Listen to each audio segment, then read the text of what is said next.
Attracting thousands of visitors every year, Daytona Beach, Florida draws vacationing families and motorsports fans from around the country. Someone years ago named it the world's most famous beach, and indeed that it's its main attraction. This prime holiday destination is home to a thriving Greek-American community, including businesswoman Lisa Fotopoulos. Lisa and her family owned properties on the boardwalk, and they managed the arcades, the snack bars, the gift shops, and they did very well. They were in the upper echelon scale of the Daytona Beach families.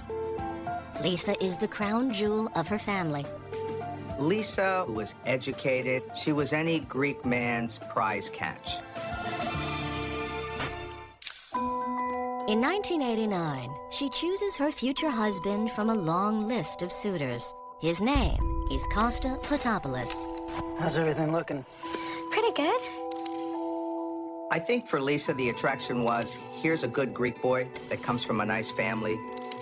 Costa was a fine-looking man. He was so in love with Lisa and in awe of what she had and what she was, that he was probably amazed that this woman would choose me when she could have anybody.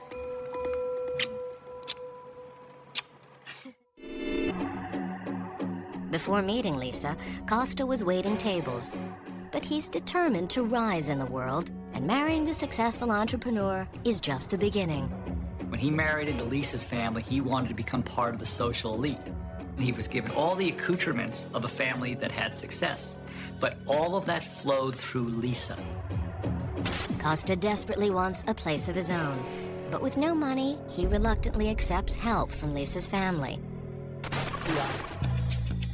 And in the summer of 1989, opens a hot new business on the Daytona Boardwalk. Supposedly his uncle owned a building on the boardwalk where we could open up a pool hall. And we all invested, I think at that time, was like $5,000 each. And we opened it up. Costa calls the place Top Shots. I think Costa wanted to prove to everyone that he could do it on his own.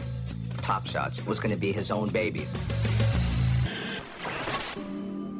By day, the boardwalk has a fun family vibe. But the night brings in a very different crowd. It was literally like a magnet for the worst of the worst. Top Shots was the, I would say, the hub for the transient and for the seedy type of people that congregate. Being the owner of a pool hall makes Costa a VIP among the boardwalk lowlifes, and he makes sure it stays that way. He would hire only people that were subservient to him. You're talking about 16, 17, 18, 19-year-old kids, and you got a 30-year-old so-called professional man. And he almost operates like some kind of Greek mafia. He has that kind of macho, underground mentality about him. Costa's new business may have had financial help from Lisa and her family. But despite that, it's the first time in his life he's had something that feels like his own. Costa really had a need to create his own independence, but have his own freedom where he could do what he wanted. Among the waifs and strays he's got working the pool hall, one in particular catches Costa's eye. Costa came into the club and he said, Tony, who is that? And I said, that's the new girl I hired. He said, she is beautiful. She's the prettiest girl I've ever seen. He fell head over heels for her right then. This gorgeous young woman is about to turn Costa's life upside down. Her name is Deirdre Hunt. Deirdre is a sexy person. And, you know, you can be around people who just exude sexuality. She was just Miss Sex. She used her sexuality to find her way with men, with jobs. Deirdre isn't just easy on the eyes. She's also good for Costa's wallet. She is the center of attention. She's drawing men in, drawing money in. Costa loves that. He's in business to make money. She's part of a draw. She's vivacious, she's colorful, she's friendly, and there's a certain darkness to her also that is alluring to that type of man. Deirdre's Costa's dark side hints at a deeply troubled past. I think the background of this young woman came from a difficult home. No doubt that she did not have the best of times as a child. She got in trouble at one point for shooting someone. She was using drugs. She learned life on the streets very early, so even at 19, she was very street smart about the world. That toughness, combined with her striking looks, earned Deirdre a loyal following among the young men who hang out at the rowdy pool hall, and she looks out for them in return. You'd get all the transients in. They never had a leader of that gang until Deirdre came into the picture. As Top Shot's wild reputation spreads, its crowd of shady regulars swells. It starts to attract the kind of hangers-on there that are kids who've been in trouble, kids who've just shown up in Daytona Beach. And Costa's wife, Lisa, is not happy. She hated the place. She detested it. She thought it was filthy. She thought it was crime-ridden. But what she really can't stand is the effect it's having on her husband. I don't think Lisa was happy for her husband to run a bar. Think about it. You're working all day long, and yet your husband is going to close a bar at 2 or 3 in the morning. I'm sure she had her concerns and her suspicions, what's going on in this bar. What's really going on would confirm her worst fears. The attraction between the pool hall owner and the sexy barmaid is becoming irresistible. Well, the chemistry seemed to be instantaneous. He was attracted to her because she was everything his wife was not. She was something forbidden. Eventually, the temptation proves too much, and Costa kisses Deirdre for the first time. He told me she just mesmerized him. Now, whatever, take mesmerize however you want to. Sexual, physical, I don't know. For Deirdre, it's about success. And who's the top of the heap? The boss, the owner, the wealthy man in this bar world.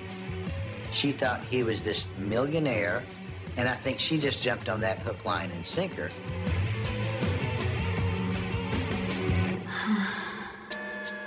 A few nights later, in September 1989, Costa goes back to her apartment.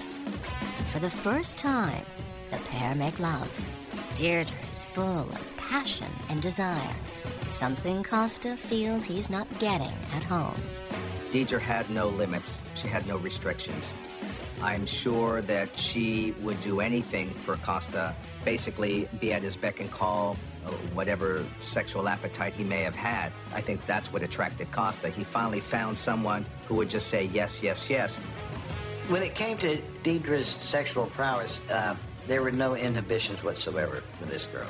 Whether it be with me, you, anybody, male, female, young, older, didn't matter. She was always willing and able and ready to go. Costa sees her as the sexual goddess. That pleases his need to be sexual and connected in a sexual way. And she was a person looking for connection. And he knew that he could basically control her. In private, Deirdre is able to satisfy Costa's every sexual need.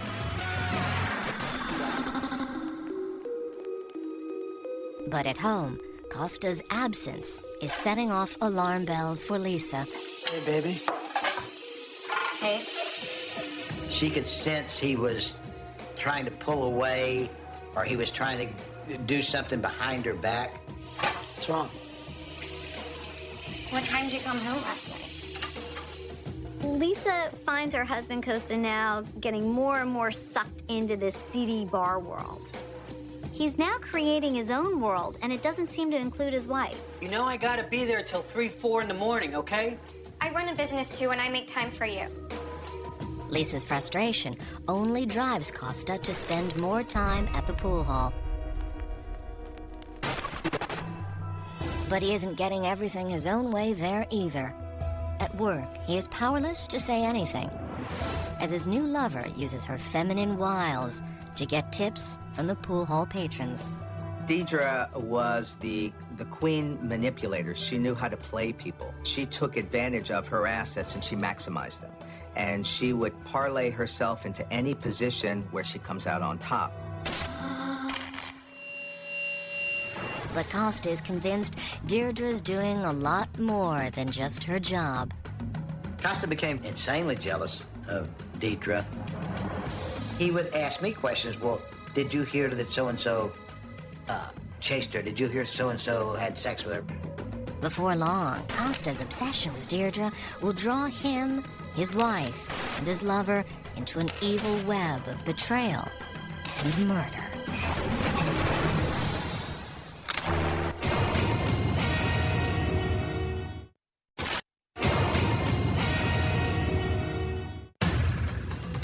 Costa Fotopoulos is having an obsessive affair with a dangerous 20-year-old beauty named Deirdre. The fact that he's a married man and the fact that they're doing this behind Lisa's back doesn't seem to stop them. They go off on their sprees, they're cheating, they're hiding, having sex wherever they can. Costa's wife, Lisa, is busy running her own business and knows nothing of her husband's extracurricular activities. But something about his life at the pool hall doesn't sit right with her. Meanwhile, Costa focuses more and more of his attention on Deirdre. He feels threatened by the way other men at the pool hall look at her, so he finds every opportunity to show off his status and wealth. Costa's got money. Costa is going to give her gifts. Now he's driving a BMW. He's got a gold watch. He lives in a big mansion on the river. That's power, man. And she's part of that power. Deirdre rewards Costa's attention by making herself available to him 24/7. She's there for his beck and call anytime, day or night that he wants her. Costa would go there and have sex with Deidre every morning before he'd even go to Top Shots. She fuels Costa's desire by encouraging him to take raunchy photographs of her. You have your dirty girl who you can act out your pornographic fantasies with. And Deirdre was a way to almost appeal to his dark side. The couple can't keep their hands off each other, making it impossible to keep their affair secret.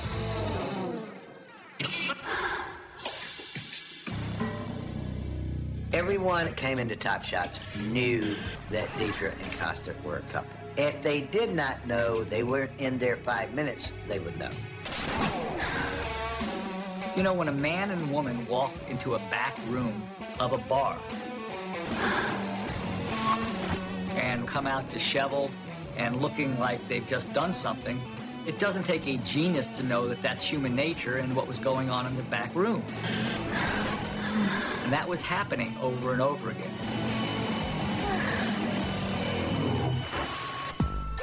Costa wants every man at the pool hall to know that the sexy waitress belongs to him. Everything that Costa did was for his ego. It was all Costa, Costa, Costa. He even passes around his private stash of bedroom photos to prove his point. When he would show the nude pictures of Deidre, it was more of a bragging right. Look at me, and look at the body, and look at this, and what do you got? He puts what he is in everybody's face. He's a real narcissist that way. He creates a feeling of dislike in the personalities who he finds himself surrounded by. But by bragging about the affair, Costa risks words spreading beyond the walls of the pool hall.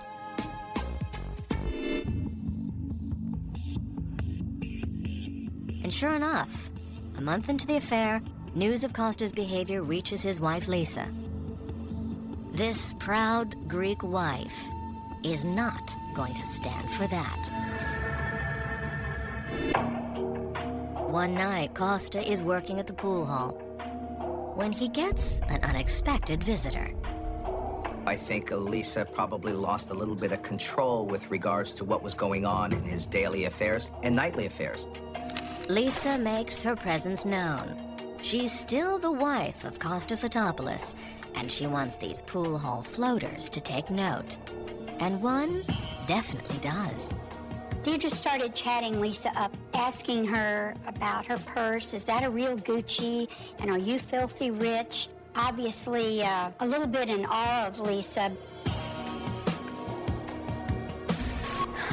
she had no qualms about going up to the woman that she was cheating with her husband and just talking it up as if nothing was happening. Deirdre clearly lusts after Lisa's lavish lifestyle. I'm sure that when Deidre Hunt met Costa and knew of his marriage to Lisa, I'm sure she wanted to replace her. I think she was very jealous, and she said, I'm younger.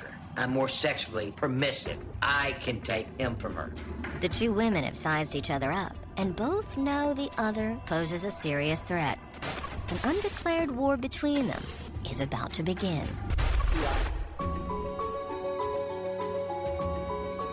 Lisa's determined to find out exactly what's going on. She began to, as she would say, watch him like a hawk. When he went out, she followed him. The more she sees, the more her suspicions are confirmed.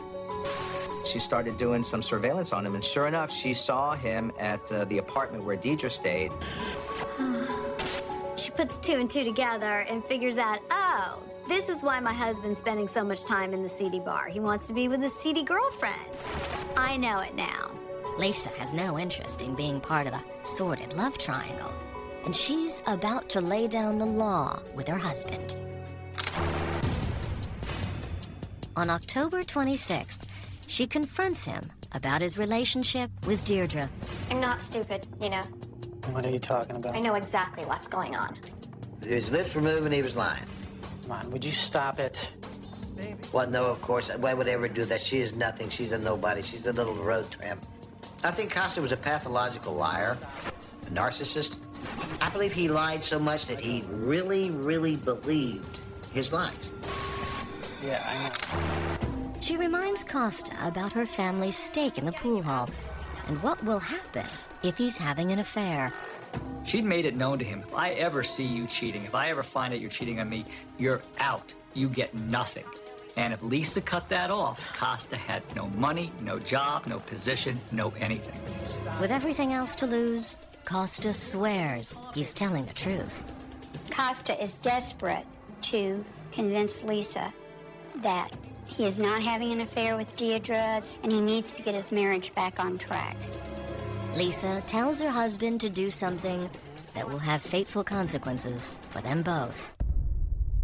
She went and made a demand to Costa to fire Deirdre, get rid of her. He didn't ever want to see her face again. He did not ever want her to mention her name again.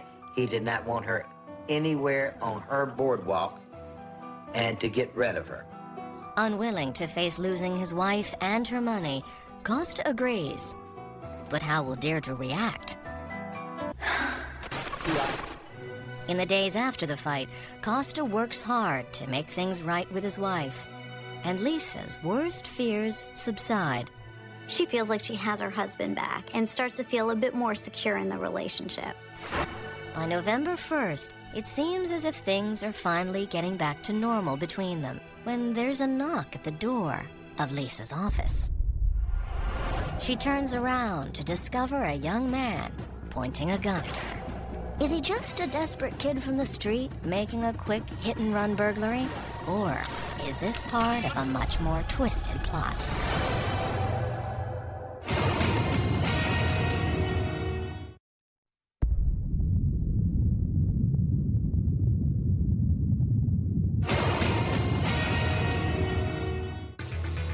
In early November 1989, Costa Fotopoulos is deeply involved in a frenzied affair with Deirdre Hunt, a voluptuous young woman with a criminal past. Costa is enraptured by Deirdre. He can't get enough of her. A week after Costa's wife Lisa confronts him about it, an armed gunman turns up at her office. Terrified, Lisa shouts for help. And as she started screaming, he attempted to shoot her. But when her attacker pulls the trigger, nothing happens. The only thing that saved her life that day was a gun jam, and she somehow was able to scurry out and went next door screaming. The kid flees past her, and Lisa immediately calls the cops. But by the time they arrive to take a statement, the gunman is nowhere in sight. When the police arrived to interview her, Costa Fotopoulos was there with her. When the questioning starts, Lisa has a surprising revelation for the police and for Costa. She recognized the young man who'd pulled the gun on her. Lisa is telling the detective, yeah, I know that guy. He used to work here. She insists she's seen him before at her husband's pool hall. She's saying, yeah, you know him. You've seen him before. He worked with you for a while. But Costa denies ever having an employee that fits her description. Police promise to investigate the incident fully, but for Lisa, it's already confirmed her conviction that the pool hall is attracting a dangerous crowd. She had voiced her objections and her displeasure with that type of business. She did not approve of a bar that would cater to transients in the seedy part of the Boardwalk people. What she doesn't realize is that her worst suspicions about the pool hall will soon come true, with much more violent and bloody consequences. Barely a week ago, Costa's wife, Lisa, accused her husband of cheating on her and demanded he fire the waitress she suspects is his lover. But for Costa, breaking up proves too hard to do, and before long, he's back at Deirdre's apartment. I think he started dropping in unexpectedly. But this time, he's not the one in Deirdre's bed. The kid was just in his shorts and naked other than his underwear. Oh my God, no! Come on, baby, let's go! Spit him out! Kid was so scared he pissed his pants and he ran out the front door without his clothes. Costa takes out his jealous fury on Deirdre. I said, well, what did Deirdre do? And he said, I took care of her too. I taught her a lesson. The incident has proven his deeply held belief that she's been cheating all along, making a fool out of him. He had put her up there and told her not to have anyone come over. She'd have the transients and the kids on the boardwalk would come over and hang out. They'd smoke, they'd drink, and eventually Deirdre would have sex with some of them. In Costa's mind, you're an object and I own you. To think that somebody he's sleeping with is being with other people, that's a very enraging idea. Eventually, Deirdre manages to soothe Costa's anger by telling him that he's the only man she really wants. But is she ready to completely surrender to his control?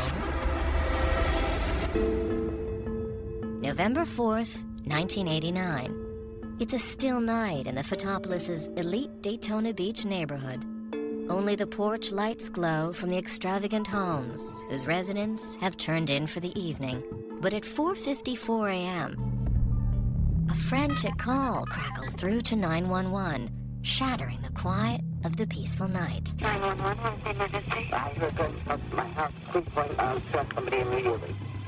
Okay. Send an ambulance. The cops rush to the Fotopolis home. They can hear screaming inside the house. So the police start calling, come out, come out. They don't know what they've got inside. Officers make their way towards the upstairs bedroom and discover Costa sitting on the bed. He's cradling his wife, Lisa, in his lap. Lisa is covered with blood. She's been shot in the head. Miraculously, she's still alive. She's in agony with blood spilling out of her head onto the pillow. But as police move in to help Lisa, they make a gruesome discovery.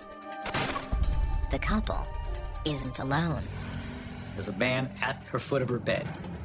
He's dead. He's got multiple holes in him from having been shot. Lisa is rushed to the hospital. Costa is by her side, covered in his wife's blood. Investigators then turn their attention to the intruder lying dead on the floor. He's identified as Brian Chase, who was one of the teenagers who'd been hanging around Costa's business on the boardwalk. Brian had come here a few weeks earlier, and very quickly he started associating with some of the hustlers. It looks like Lisa's premonitions about the pool hall crowd have finally come true.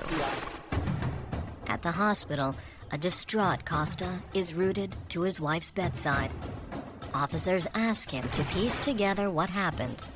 Costa says he was sleeping when suddenly a loud noise snapped him awake.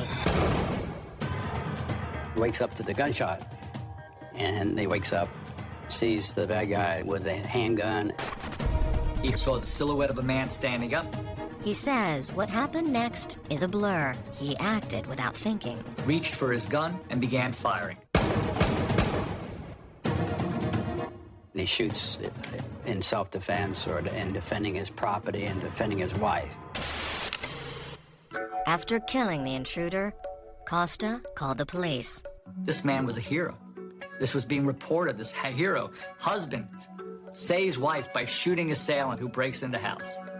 And police cannot find any clear motive for the attack. But back at the Fotopoulos house, investigators notice something odd as they walk through the crime scene.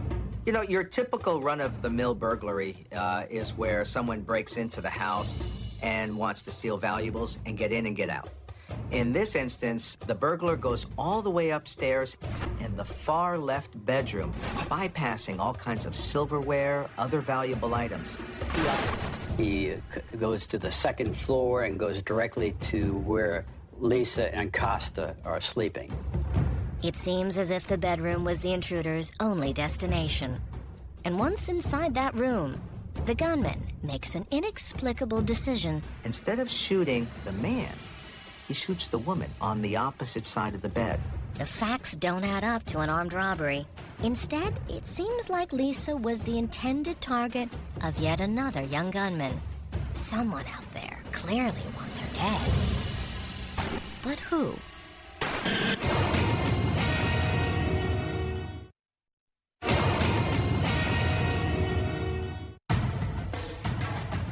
It's been over 3 months since Costa Fotopoulos started sleeping with his young employee, Deirdre Hunt. He's tried to sever ties for the sake of his marriage, but the affair is spinning out of control. And now his wife, Lisa, clings to life after being shot in the head by a home intruder. Lisa stays in the trauma center for a month with a bullet still lodged in her brain, and her husband, Costa, is always by her side. As the days go on, eventually the medical community tells us that she's going to be fine and that they're not going to operate and allow the bullet to remain in her head because it has not damaged any brain matter parts. But her miraculous survival raises serious concerns about her safety, because it seems the intruder who shot her may not have been a burglar after all. It looks more like he was a hired assassin. With no idea why anyone would want her dead, and worried she could still be a target, police step up security at the hospital. It literally was a scene out of a Godfather movie. It was such intense and such compassion for her. And here's this sweet young Greek girl who never hurt a fly, who no one ever had anything bad to say about, and here she is, the victim of a shooting episode. Investigators dig for leads among Daytona Beach's riffraff, finally stirring up an informant. The police receive a call from a man on the beach at a phone booth. The caller is identified as J.R. Taylor, an acquaintance of the dead intruder, Brian Chase, and a regular at the pool hall. Police bring him in for questioning. JR's information will take this case in a much darker direction. He claims the gunman was carrying out orders to kill Lisa, and that the mastermind was Deirdre. The caller says Deirdre has been recruiting killers. She's been trying to hire someone to kill Lisa. And he has proof. JR immediately tells the police that he was offered $10,000 to kill Lisa, and that was done by Deirdre Hunt. JR didn't take the money, but believes that Brian Chase did. Finally, police have a solid suspect.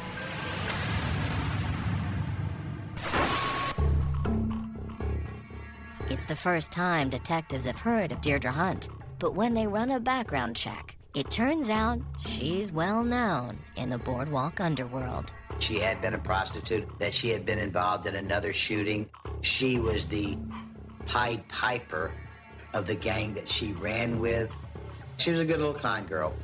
But they still have no idea why Deirdre would want Lisa dead.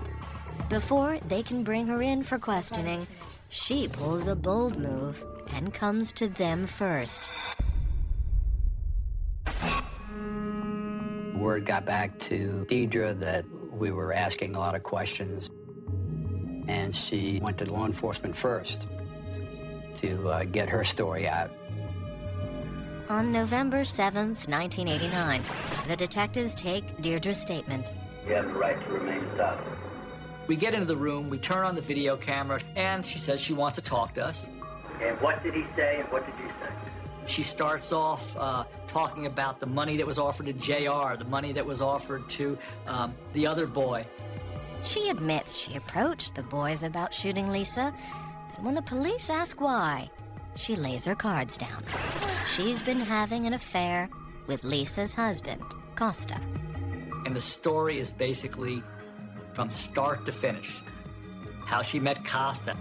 But according to the brunette seductress, this tale of lust and adultery has a new and even darker twist. It wasn't Deirdre who wanted Lisa dead so she could take her husband. It was Costa himself who ordered the hit on his wife. He said he wanted to kill his wife for the money. She talks about the fact that a great deal of insurance money through the death of Lisa, and that he was a benefactor of the insurance policy. He was like, well, I want her dead. And I was like, well, what do you want me to do? He goes, just find someone. And the game plan was kill Lisa, and Deirdre and Costa will go off happily ever after with all that money and live a great life together. That's the motivation for it. It's as simple as that.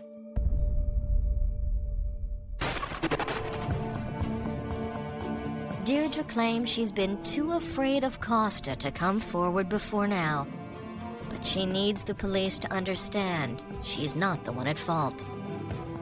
Why should she take the blame for creating this whole scenario when Costa is the guy who's in charge? Given Deirdre's shady past and long list of prior convictions, can police take her shocking allegations against Costa seriously? Could he really be behind a plot to kill his wife? A few hours later, Costa is brought to the police station to give his side of the story. When Costa comes in for his interview, he denies everything. Why do you think people would rumor that you would try to knock your wife off? No, sir. He says that this is pure fantasy. He had nothing to do with it. He's incredulous at it. We're insane to think that he could have anything to do with it. Costa claims Deirdre is making the whole story up to cover her own guilt. As far as Costa's concerned, he is a hero who shot the man who came into his home to rob him. Police are confident that Costa and Deirdre are lovers, but at this point, they have no solid evidence that either are killers. Then Deirdre drops a bombshell so shocking, it turns this love triangle drama into something unimaginably sinister. All of a sudden, she says, no, by the way, she literally puts her hands up with her cigarette in one hand. Says, we killed a kid out in the woods 2 weeks ago. At that moment, I almost fell back in my chair. The sultry barmaid claims that Costa forced her to execute the man as part of a vicious rite of passage. One night that he was talking about initiation into this stupid group. He said he was a member of the Hunter-Killer Club. He wanted Deirdre to become a member of the club, and for her initiation, Deirdre would have to kill someone. This gruesome story seems too far-fetched to be true. The first instinct I had was, this girl's nuts. Now, Mike, where do I do with it? But Deirdre has an even bigger claim for police.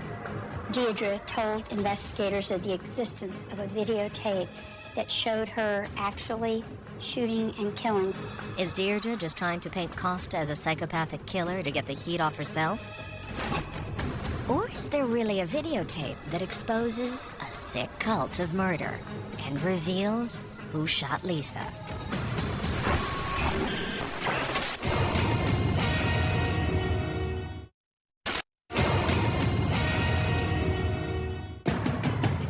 Deirdre Hunt has been having a torrid affair with pool hall owner Costa Fotopoulos.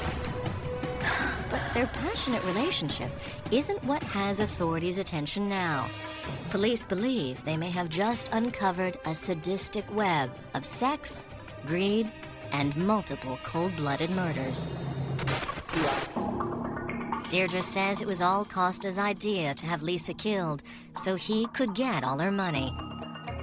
His mistress insists she was only going along with it out of fear for her own life.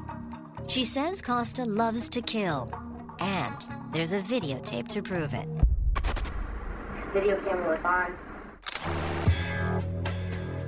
It was probably one of the first videotape murder that ever occurred in the United States. Police confront Costa about the rumored snuff tape. He didn't admit to anything. He comes across very arrogant, very egotistical, like he is not worthy of this type of treatment, and it's beneath him for you to ask him questions and interrogate him in such a fashion. Police obtain a search warrant for the Fotopoulos' home to look for the tape. I'm desperate for that videotape, like a shark smelling blood, and I want that videotape.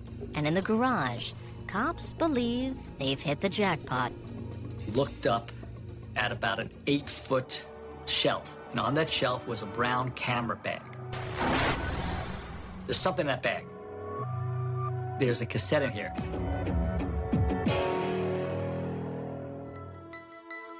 Back at the state's attorney's office, they play the tape.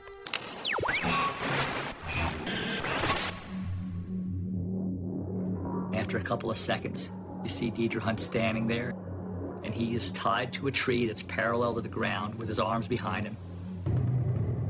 I watched her walk up to him and raise her hand and immediately fire 3 gunshot rounds right into his chest. She then goes to his head. She puts her left hand up on his head, takes his hair by her hand, yanks it, puts a gun right to his head, and puts the 4th shot in. He falls.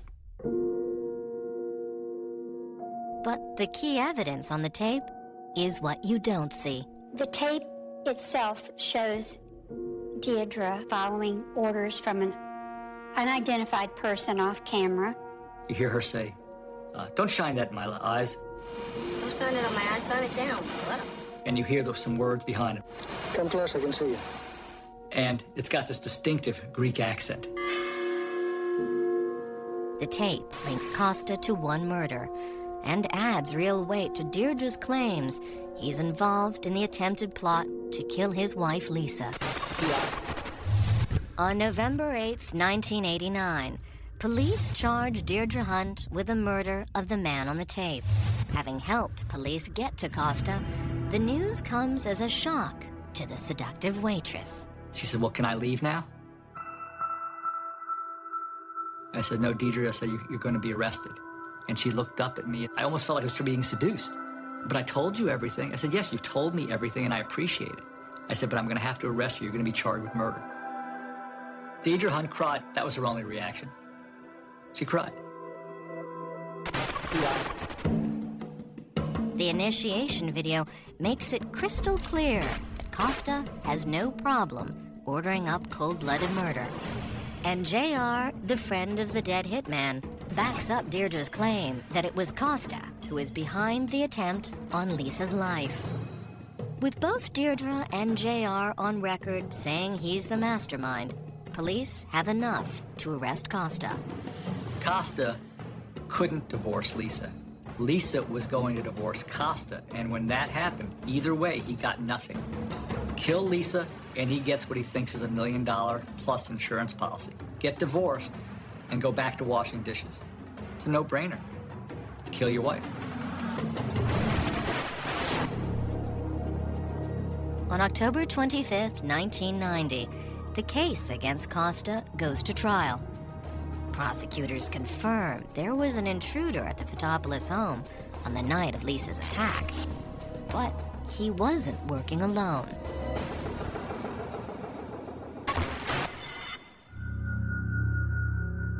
Costa goes down, leaving his sleeping wife, down to the dining room. He then opens a sliding glass door where Brian is standing and lets him in. Costa leads Brian up the staircase towards the bedroom.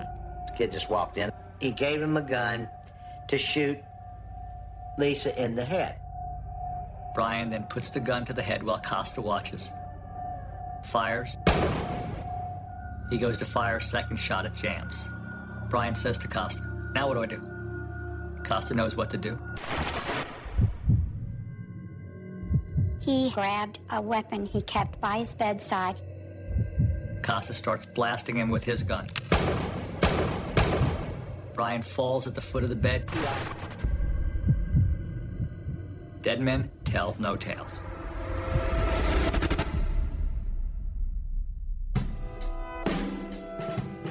A jury believes Costa arranged for Lisa's murder so he could run off with Deirdre and save the cost of divorce. Costa would have had nothing had he divorced Lisa. Absolutely nothing, because he had nothing going into the marriage. He would have had even less going out. And they find him guilty. On September 13th, 1990, Deirdre Hunt is also found guilty. I think Deirdre planted the seed in Costa to provide him with a better life than the one he was having with Lisa. She provided that excitement, that titillation, that intrigue of having a more sexual life. The one bright spot in this dark and twisted story is that Lisa makes a full recovery. Lisa now is happily married, has a wonderful man, they have a great life together. It goes to show you that in the end, there's always a silver lining to a bad story.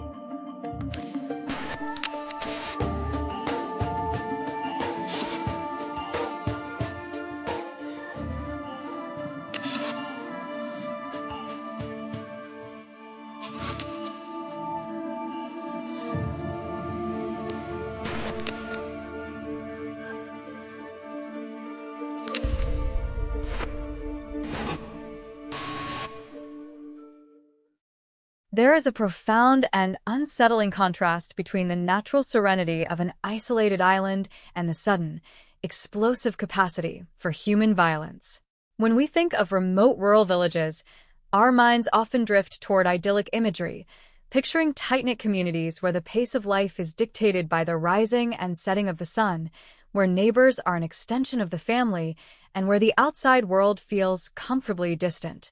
In these secluded enclaves, isolation is frequently perceived as a protective barrier, a natural shield against the relentless chaos and danger that so often plague heavily populated urban centers. However, this same isolation can possess a dark, double-edged nature. When the social fabric of a small community begins to fray, when tensions simmer and eventually boil over, that geographic separation ceases to be a sanctuary. Instead, it becomes a trap. Without the immediate presence of external authority or the rapid intervention of law enforcement, a fracturing community is left entirely to its own devices. The darkness of a rural night can swallow reason whole, and when a collective madness takes hold, the results are often catastrophic. The events that unfolded in the spring of 1986 in a quiet island village serve as a grim and devastating testament to this reality. It is a story not of a calculated, cold-blooded assassination, but of a spontaneous descent into absolute anarchy, fueled by intoxication, propelled by deep-seated factional rage, and tragically finalized by the indiscriminate power of a firearm. The date was April 12, 1986. The location was Amaluya, a small, rural village nestled on an island that, until that fateful night, was largely unknown for anything other than its quiet, agrarian existence. Amaluya was the kind of place where generations of families lived side by side, where the lines between different households blurred through shared histories, shared lands, and shared hardships. In such a community, everyone is intimately aware of everyone else. There is no anonymity. This profound closeness means that loyalties run incredibly deep, but it also means that when divisions occur, they are deeply personal and intensely volatile. On this particular evening, the air in Amaluya was thick with the remnants of the day's heat, settling into a heavy, oppressive rural night. The village was cloaked in the kind of profound darkness that only exists far away from the ambient glow of city streetlights. It was a darkness that usually brought rest and quiet to the residents. But on this night, the silence was broken, not by the sounds of nocturnal wildlife, but by the increasingly loud, rowdy, and aggressive voices of the village's young men. The catalyst for the tragedy was painfully mundane, a scenario that has played out countless times in communities across the globe. A gathering had formed, bringing together various groups of youth from within the village. The centerpiece of this congregation was alcohol. In the beginning, it might have resembled any other weekend gathering, a simple release of energy after a week of labor. But as the hours stretched on and the consumption of alcohol became increasingly heavy, the atmosphere began to shift. The intoxicating effects of the liquor worked their insidious magic, stripping away the social filters and inhibitions that normally kept the peace in such close quarters. The collective mood transitioned from boisterous celebration to something far more dangerous. Deep-seated rivalries, perhaps born from trivial disputes or long-standing family frictions, began to surface. The youth of the village divided themselves into factions, drawing invisible lines of allegiance in the dirt. What started as friendly banter devolved into sharp insults, and the insults quickly escalated into heated, venomous arguments. The alcohol amplified every perceived slight, turning whispered grievances into shouting matches that echoed through the otherwise silent village. As the intoxication deepened, the last threads of rationality snapped. The situation rapidly deteriorated, slipping entirely out of the control of any elder or peacekeeper who might have been present. The verbal altercations reached a boiling point, and the invisible barrier between aggressive posturing and physical violence was shattered. The village of Amalia was suddenly plunged into the terrifying throes of a full-scale riot. It was a spontaneous eruption of collective rage, a chaotic whirlwind of movement, shouting, and physical confrontation. In the pitch-black environment of the rural night, the violence took on a blind, primitive quality. The opposing factions, blinded by alcohol and adrenaline, began to tear their own community apart. The first weapon of choice was the earth itself. The participants began hurling stones at one another.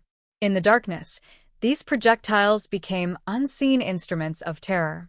The heavy thud of rocks striking bodies, the shattering of whatever glass existed in the vicinity, and the panicked shouts of those trying to avoid the barrage created a horrific symphony of chaos. Stone throwing in a mob setting is a uniquely dangerous phenomenon. It allows for violence at a distance, separating the attacker from the immediate physical consequence of their actions, thereby encouraging even more reckless behavior. The air was filled with flying debris, and the physical injuries began to mount as heavy stones found their targets in the dark. The village paths, usually trodden with familiar ease, became perilous war zones where every shadow hid a potential threat. But the escalation did not stop at thrown stones.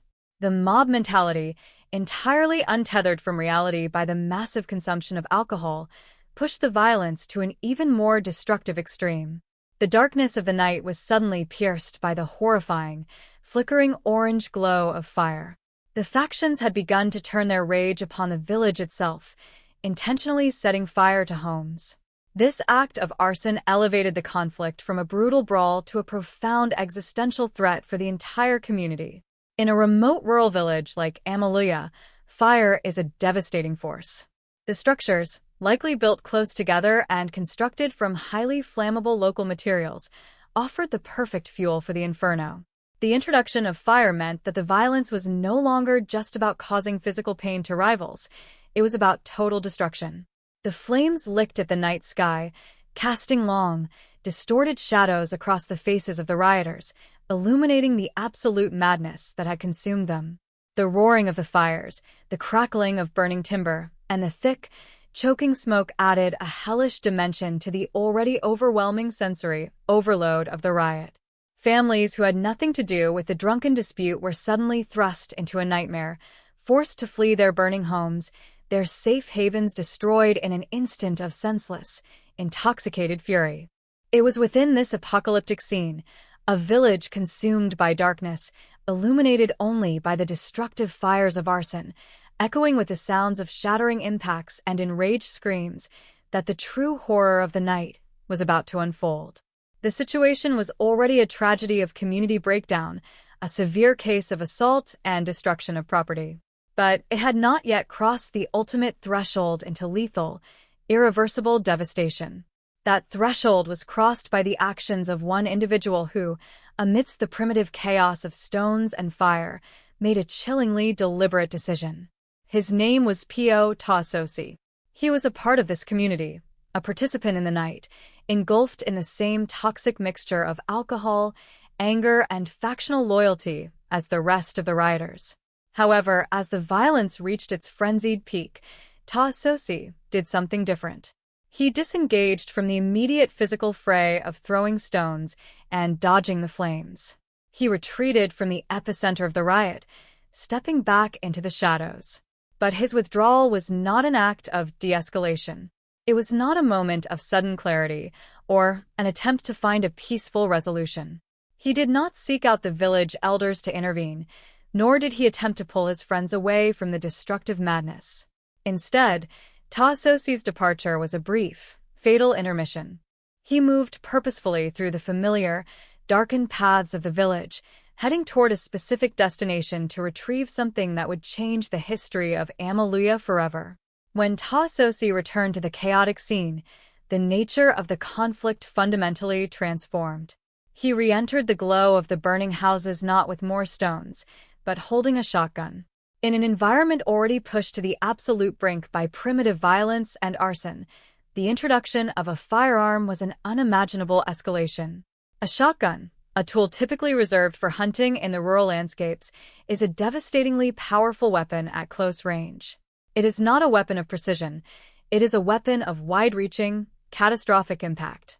Standing on the periphery of the violently churning crowd, enveloped in the night and the thick smoke of the burning homes, Pio Tasosi held the shotgun. Before him was a chaotic mass of humanity, friends, rivals, neighbors, all blurred together in the frenzied movement of the riot. There was no clear line of sight, no distinct target that could be isolated in the darkness and the confusion. Yet, heavily intoxicated and consumed by the uncontrollable rage of the factional dispute, Tasosi did not lower the weapon. He did not fire a warning shot into the air to disperse the crowd. He did not use the presence of the gun to force a surrender. Gripping the heavy firearm, he leveled the barrel directly into the dense, dark, and shifting crowd of villagers. The transition from a localized brawl to a horrifying massacre hung in the balance for only a fraction of a second. The deafening roar of the rioting village was about to be violently overpowered by a sound that would echo through the rural island for decades to come, leaving a permanent, bloody stain on the history of Amaluya and demonstrating the catastrophic consequences of combining volatile human anger, blinding intoxication, and the lethal, indiscriminate power of a loaded gun. To truly comprehend the magnitude of the tragedy that befell the village of Amaluya on that fateful April night in 1986, one must first understand the intricate, deeply interwoven social tapestry of such an isolated rural community. Amaluya was not merely a collection of houses situated on a remote island. It was a living, breathing organism where every individual functioned as a vital cell within a larger, unified body. In these agrarian societies, survival and prosperity are inextricably linked to the strength of communal bonds. The geographic isolation of the island necessitated a profound reliance on one another. The young men of the village, like those who gathered to drink on that sweltering evening, represented the physical strength and the future lineage of the community. They were the individuals tasked with the heavy labor, the cultivation of the land, and the continuation of deep-rooted traditions. However, this intense closeness also fostered an environment where personal identities were fiercely tied to family pride and factional allegiance. In a place where everyone knows your history, your ancestors, and your daily habits, the concept of reputation is paramount. A slight against an individual is rarely perceived as an isolated incident. Rather, it is often interpreted as a direct assault on the honor of their entire extended family or peer group. This underlying sociological pressure creates a unique powder keg. On a normal day, This pressure is managed through cultural norms, elder mediation, and the shared exhaustion of daily labor. But when an external catalyst is introduced, in this case a massive quantity of alcohol, the carefully maintained social equilibrium shatters. Alcohol, often utilized as a social lubricant to ease the burdens of rural life, possesses a dark, transformative power when consumed in excess. It strips away the cognitive restraints that govern civilized behavior, dissolving the crucial barrier between fleeting aggressive thoughts and violent physical actions. On the night of April 12th, the alcohol consumed by the young men of Amaluya acted as an accelerant, pouring fuel on the invisible embers of pre-existing rivalries and minor grievances. The transition from a jovial gathering to a fractured, hostile environment was not a gradual decline but a rapid, catastrophic freefall into chaos. In this secluded, agrarian landscape, the presence of a firearm, specifically a shotgun, requires careful contextualization to understand the psychological shift that occurred that night. In modern urban settings, a shotgun is often unequivocally associated with interpersonal violence or tactical enforcement. However, in the rural expanse of an island village in the 1980s, a shotgun was primarily viewed through an entirely different lens. It was a utilitarian instrument, a necessary tool for survival, property management, and hunting. It was meant to protect crops from wild animals, to secure food for the family, and to safeguard the homestead from natural threats. The shotgun was a normalized aspect of rural existence, typically treated with a healthy respect and a clear understanding of its lethal capabilities. The men of Amaluya would have grown up understanding the raw, devastating power contained within a shotgun shell. They knew that unlike a rifle, which fires a single, precise projectile, a shotgun unleashes a rapidly expanding cloud of heavy lead pellets designed to cause maximum physical trauma over a wide area. This fundamental understanding of the weapon makes Pio Taososi's decision to retrieve it and turn it against his own neighbors so profoundly disturbing. He did not retrieve a weapon of war. He weaponized a tool of the harvest. By turning the shotgun toward the dense crowd in the dark, he subverted the fundamental purpose of the firearm within his community, transforming an instrument of rural survival into a mechanism of indiscriminate mass slaughter. The psychological leap required to look at a group of people he had likely known since childhood, people whose families were deeply intertwined with his own, and decide to pull the trigger of a weapon designed to obliterate flesh and bone is a terrifying abyss of human behavior. It speaks to a complete detachment from reality, a temporary, alcohol-induced psychosis, where the value of human life was utterly eclipsed by the blind, consuming rage of the factional dispute. The darkness of the night provided a physical veil, but the true darkness lay within the mind that calculated the retrieval, the aiming, and the firing of that devastating weapon into a crowd of familiar faces. At the tragic epicenter of this senseless explosion of violence was Taysale Nelson. When we examine true crime, it is dangerously easy to reduce victims to mere names on a police report, to see them only as the focal point of a forensic diagram or the final destination of a ballistic trajectory. But Taysale Nelson was a living, breathing human being whose life was violently stolen in a matter of seconds. He was a son of Amaluya, a thread in the village's intricate social fabric, a young man who had likely spent that very day participating in the normal rhythms of island life. We must remember that when the gathering began that evening, Taysale, like the others, was likely just seeking camaraderie and relaxation after a long week. Whether he was an active participant in the escalating brawl or a bystander desperately trying to navigate the chaos of flying stones and burning homes, his physical presence in that darkened space sealed his horrific fate. When Pio Taososi leveled the shotgun and pulled the trigger, the resulting blast did not discriminate. The physical reality of a shotgun blast at close to medium range is an event of catastrophic biological destruction.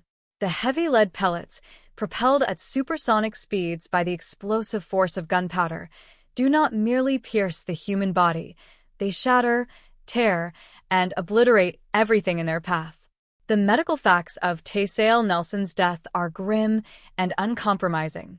He did not have a chance to flee, to seek cover, or to comprehend the magnitude of what was happening in the dark. The blast struck him directly in the most vital areas of the human anatomy. The coroner's findings would later detail the horrifying extent of the trauma, noting direct, devastating impacts to his chest, his head, and his heart. Any one of these injuries, in isolation, would have been life-threatening, particularly in a remote rural setting far from any advanced emergency surgical care.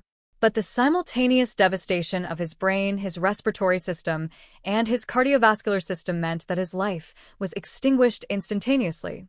The sheer kinetic energy of the shotgun blast would have thrown him backward, his body absorbing the full, brutal impact of the heavy lead. There was no prolonged struggle for survival, no agonizing wait for medical intervention.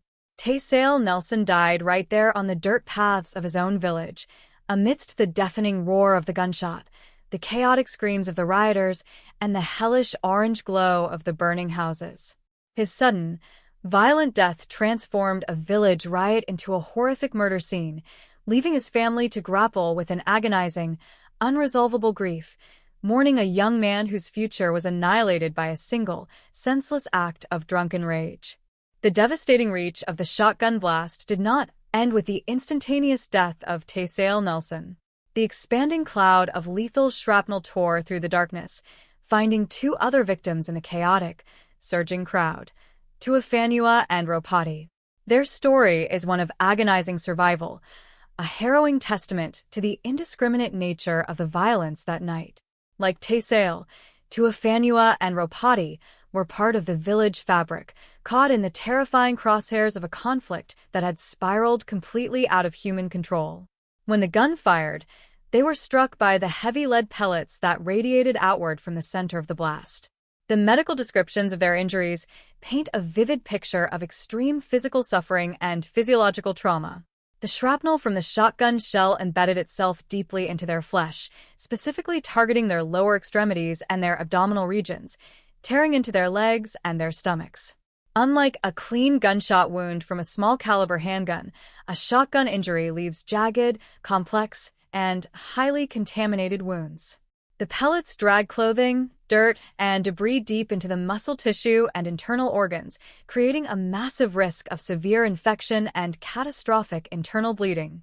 In the immediate aftermath of the blast, Tuafanua and Ropati would have experienced a blinding, overwhelming surge of pain, followed rapidly by the terrifying realization of their own mortality as they bled into the dark, familiar soil of Amaluya. The chaos of the riot, the darkness, and the geographic isolation would have made any immediate, sophisticated medical assistance nearly impossible. As they lay on the ground, incapacitated by the immense trauma to their legs and stomachs, they were forced to endure the horror of the continuing riot around them, listening to the screams of their neighbors, smelling the thick smoke of the burning houses, and feeling the lifeblood draining from their bodies. Surviving a gunshot wound to the stomach in a remote rural setting is nothing short of a miracle of human endurance, requiring intense medical intervention to repair shattered internal organs and stop massive hemorrhaging.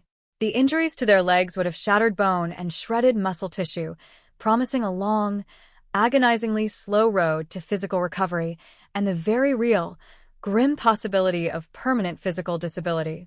The physical wounds, however severe, represent only a fraction of the immense suffering inflicted upon Tuafanua and Ropati. They were condemned to carry the legacy of that night within their very bodies for the rest of their natural lives.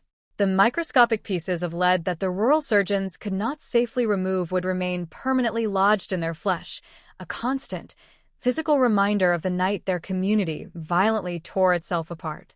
Furthermore, the psychological trauma of surviving a mass shooting, of witnessing the instantaneous death of Taysale Nelson, of feeling the tearing impact of the shrapnel, and of knowing with absolute certainty that the trigger was pulled by a member of their own community, is a heavy, invisible burden that defies all traditional medical treatment. They were forced to navigate the rest of their lives in the long, dark shadow of that severe trauma, serving as living, breathing testaments to the catastrophic consequences of unchecked anger and the sudden, devastating introduction of a lethal firearm into a rural dispute.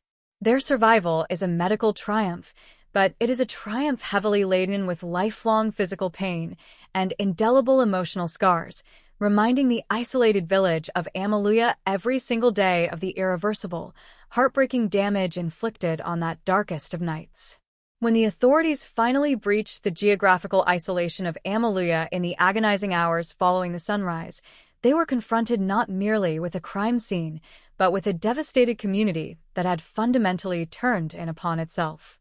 The sheer logistical difficulty of deploying law enforcement to a remote rural island meant that the crucial golden hours of the investigation, the time when evidence is freshest and memories are least contaminated, had already evaporated into the humid morning air. Police officers and forensic technicians, accustomed to the relatively ordered chaos of urban crime scenes, found themselves navigating a profoundly disorienting landscape. The village paths were littered with the debris of the night's riot, characterized by jagged rocks, shattered glass, and the still smoldering, blackened remnants of burned structures that filled the air with a thick, acrid scent of destruction. Securing this expansive and chaotic environment was an immediate and monumental challenge. There were no neatly defined perimeters. The entire village was a sprawling mosaic of violence. The investigators had to painstakingly cordon off the primary focal point of the tragedy, the blood-soaked patch of earth where Taysale Nelson lay dead and where Tuafanua and Ropati had suffered their catastrophic injuries. The immediate priority was twofold: facilitating the urgent medical evacuation of the two surviving victims to a facility capable of handling severe ballistic trauma, and respectfully securing the remains of Taysale Nelson for the coroner. The medical extraction was a frantic race against time, requiring specialized transport over unforgiving rural terrain to ensure the heavily bleeding men did not succumb to their massive internal injuries and the inevitable onset of systemic infection caused by the contaminated shotgun pellets. Once the victims were removed from the immediate vicinity, the meticulous, agonizingly slow process of rural forensic investigation could truly begin. The physical evidence left behind by a shotgun blast is distinctly different from that of a handgun or rifle, and interpreting this evidence became the crucial first step for the crime scene investigators. A shotgun does not leave a single, easily trackable ballistic trajectory. Instead, it projects a devastating, expanding cone of lead pellets that shreds everything within its path. Investigators had to meticulously map the spread of the shrapnel embedded in the surrounding trees, the wooden posts of nearby houses, and the soil itself. By analyzing the angle and depth of these pellet impacts, forensic experts could mathematically reverse-engineer the trajectory, working backward to pinpoint the exact location where the shooter was standing when the weapon was discharged. This spatial reconstruction was absolutely vital because the darkness of the night had obscured the shooter's exact position from the terrified witnesses. The discovery of the spent shotgun shell casing hidden in the dirt provided another critical piece of the forensic puzzle, offering undeniable physical proof of the weapon's caliber and type, and serving as a direct mechanical link to the firearm that had been used. However, physical evidence alone could not explain the complex human dynamics that had triggered the massacre. To understand the psychological catalyst for the violence, the investigators had to turn their attention to the surviving villagers, embarking on a grueling process of mass interrogation that was severely hindered by trauma, deep-seated communal loyalties, and the lingering, cloudy effects of heavy alcohol consumption. Interviewing the residents of Amaluya presented a formidable psychological barrier for the detectives. In highly insular rural communities, there is often a profound, culturally ingrained reluctance to cooperate with external authorities, a phenomenon commonly referred to as a wall of silence.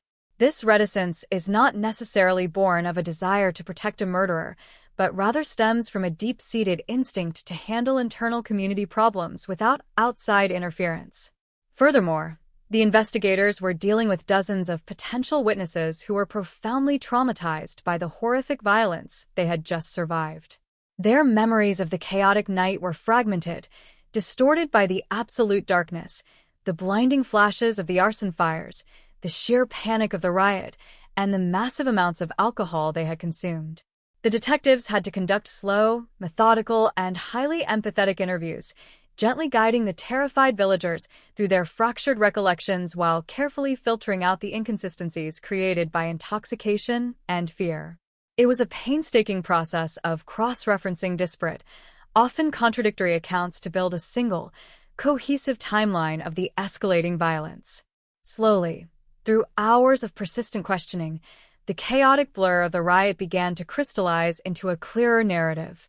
The investigators mapped out the initial gathering, the heavy drinking, the sudden eruption of the factional dispute, the throwing of stones, and the deliberate setting of the fires. And then, crucially, multiple independent witness accounts began to converge on a single, terrifying pivot point in the timeline: the sudden disappearance and subsequent reappearance of a specific individual holding a loaded firearm. The name Pio Tasosi emerged from the collective trauma of the village, repeated in hushed, terrified tones by those who had seen him emerge from the shadows with the weapon. Establishing Tasosi as the prime suspect immediately shifted the investigation from a scene analysis into an active manhunt within the confined geography of the island. The rural environment, which had previously hindered the police response, now worked in their favor, acting as a natural geographic boundary that severely limited the suspect's ability to flee. Law enforcement officers, armed with the witness testimonies and the precise knowledge of the threat level they were facing, began a systematic, heavily armed sweep of the area to locate Tasosi. The tension during this phase of the investigation was palpable, as the officers were acutely aware that they were hunting a man who had already demonstrated a horrific willingness to use lethal force against his own neighbors. However, when they finally located Pio Tasosi, the confrontation was devoid of the explosive violence that had characterized the previous night. The adrenaline and the blinding alcohol-induced rage that had fueled his catastrophic actions had entirely evaporated, leaving behind a stark, sobering reality. He was apprehended by the authorities and taken into state custody, effectively removing the immediate threat of further violence from the traumatized village. Following his arrest, investigators successfully secured the murder weapon, the specific shotgun that had been used to perpetrate the massacre. The recovery of the firearm was a monumental breakthrough, allowing forensic ballistics experts to definitively match the mechanical firing pin impressions on the recovered shell casing directly to the gun found in Tasosi's possession, creating an unbroken chain of physical evidence that inextricably linked him to the fatal blast. With the physical evidence secured and the suspect in custody, the investigation reached its most complex and critical phase, establishing the precise legal nature of the crime. This was the investigative twist, the nuanced legal distinction that would ultimately define the trajectory of the impending trial. The investigators had to look beyond the horrific physical outcome of the shooting and delve deeply into the psychological state of Pio Tasosi in the exact moments leading up to the trigger pull. The fundamental question was one of premeditation. Did Tasosi plan this massacre in advance, or was it a spontaneous explosion of lethal recklessness? The evidence gathered from the village timeline painted a very specific picture of the events. Tasosi had not arrived at the gathering armed and seeking to commit murder. The weapon was introduced only after the situation had completely deteriorated into a chaotic, violent riot fueled by intense factional conflict and heavy intoxication. The investigators meticulously documented the sequence of his actions: his initial participation in the brawl, his deliberate decision to leave the immediate vicinity of the fight, his journey to retrieve the shotgun from its storage place, and his subsequent return to the chaotic scene illuminated only by the destructive fires. While this sequence clearly demonstrated a conscious, fatal choice to escalate the physical violence, the overarching context of the extreme alcohol-fueled riot suggested a severe lack of the cold, calculated forethought typically required for a charge of first-degree, premeditated murder. The authorities had to carefully separate the absolute tragedy of the outcome from the specific, legal intent of the perpetrator, a process that required a deep understanding of criminal psychology and the profound impact of severe intoxication on cognitive decision-making processes. The police painstakingly analyzed this brief window of time, evaluating whether Tasosi's withdrawal to get the gun constituted a rational cooling-off period where logical thought could have prevailed, or if it was merely a fluid continuation of the blind, intoxicated fury that had consumed the entire village. The prevailing consensus among the investigators, heavily supported by the chaotic circumstances of the night, leaned strongly toward the latter. Taososi had fired a weapon inherently designed for wide-area impact entirely indiscriminately into a dark, frantically moving crowd of people. He had not singled out Taisale Nelson, Tuafanua, or Ropati with calculated precision or a pre-existing motive to end their specific lives. Instead, he had recklessly discharged lethal force into the general direction of the opposing group.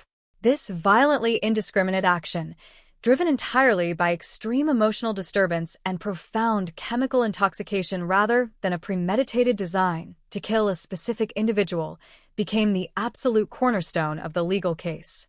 The investigation formally concluded that while Taososi was entirely and undeniably responsible for the catastrophic loss of life and the severe, life-altering injuries inflicted upon the survivors, his actions were the direct result of a spontaneous, depraved indifference to human life occurring in the blinding heat of a chaotic moment, rather than a cold-blooded, pre-planned assassination. This crucial investigative distinction regarding his intent and the lack of premeditation formed the absolute bedrock for the specific, nuanced criminal charges that would soon be brought against him by the state. It set the definitive stage for a highly complex legal battle within the courtroom, where the rigid structure of the justice system would have to carefully weigh the horrific, undeniable reality of a mass shooting against the chaotic, heavily intoxicated context of an isolated rural village riot that had suddenly and violently spiraled completely out of human control, leaving a permanent scar on the island's history. The transition from the blood-soaked, ash-covered soil of the rural village of Amaluya to the sterile, rigidly structured environment of the judicial courtroom represents a profound and often jarring cognitive dissonance. The justice system, by its very design, attempts to take the chaotic, messy, and deeply visceral realities of human violence and compress them into neat, sterile legal categories defined by statutes and precedents. When the trial of P.O. Taososi finally commenced, the atmosphere within the courtroom was heavy with the unresolved grief and the lingering, toxic paranoia of a community that had violently turned upon itself. The polished wood of the defense tables and the harsh fluorescent lighting of the courthouse stood in stark, almost absurd contrast to the pitch-black rural night, the flying stones, and the destructive arson fires where the actual crime had taken place. For the villagers of Amaluya who were called to attend or testify, stepping into this formal legal arena meant being forced to relive the absolute worst night of their lives in front of a gallery of strangers, judges, and lawyers who could only attempt to understand the primal terror of that night through secondary accounts and forensic photographs. The overarching purpose of this judicial theater was not to heal the fractured community, nor could it possibly bring back the life that had been so suddenly and violently extinguished. The sole objective was to determine the precise legal weight of the catastrophic actions taken by the man sitting quietly at the defense table, a man who was no longer a neighbor or a peer, but a formal defendant facing the immense, crushing weight of the state's criminal justice machinery. The legal battle lines were immediately and starkly drawn around the specific nuances of the defendant's mental state at the exact moment he pulled the trigger of the shotgun. The prosecution carried the heavy burden of proving that P.O. Taososi had acted with a level of malice that justified severe and prolonged incarceration. Their strategy was meticulously built upon the undeniable, catastrophic physical outcome of the shooting and the deliberate physical actions required to execute it. The state prosecutors painted a harrowing, step-by-step picture of the escalation, emphasizing that while the initial riot was a collective failure of the community, the introduction of lethal force was a singular, conscious choice made exclusively by the defendant. They argued vehemently that the act of retreating from the immediate physical altercation, navigating through the dark village to locate and retrieve a specific firearm, and subsequently returning to the chaotic scene demonstrated a clear, undeniable chain of purposeful action. Even in the midst of extreme intoxication and communal chaos, they asserted that a fundamental understanding of the weapon's lethal capacity remained intact. The prosecution focused intensely on the sheer brutality of the shotgun itself, utilizing forensic experts to painstakingly explain to the court how a weapon designed to unleash a wide, expanding cloud of heavy lead pellets is inherently and exceptionally dangerous when aimed at a dense, frantic crowd. By choosing to fire such a devastating weapon blindly into the darkness, where he knew his neighbors were gathered, the state argued that the defendant demonstrated a profound, depraved indifference to human life, an action so inherently reckless that it firmly satisfied the legal requirements for a severe murder charge, regardless of whether he had specifically intended to kill the exact individual who ultimately perished. Conversely, the defense strategy hinged entirely on plunging the courtroom back into the absolute darkness, panic, and blinding intoxication of that fateful April night. Their goal was not to deny that P.O. Tasosi had pulled the trigger, as the forensic evidence and witness testimonies made that an undeniable fact, but rather to entirely dismantle the prosecution's assertion of conscious malice and calculated intent.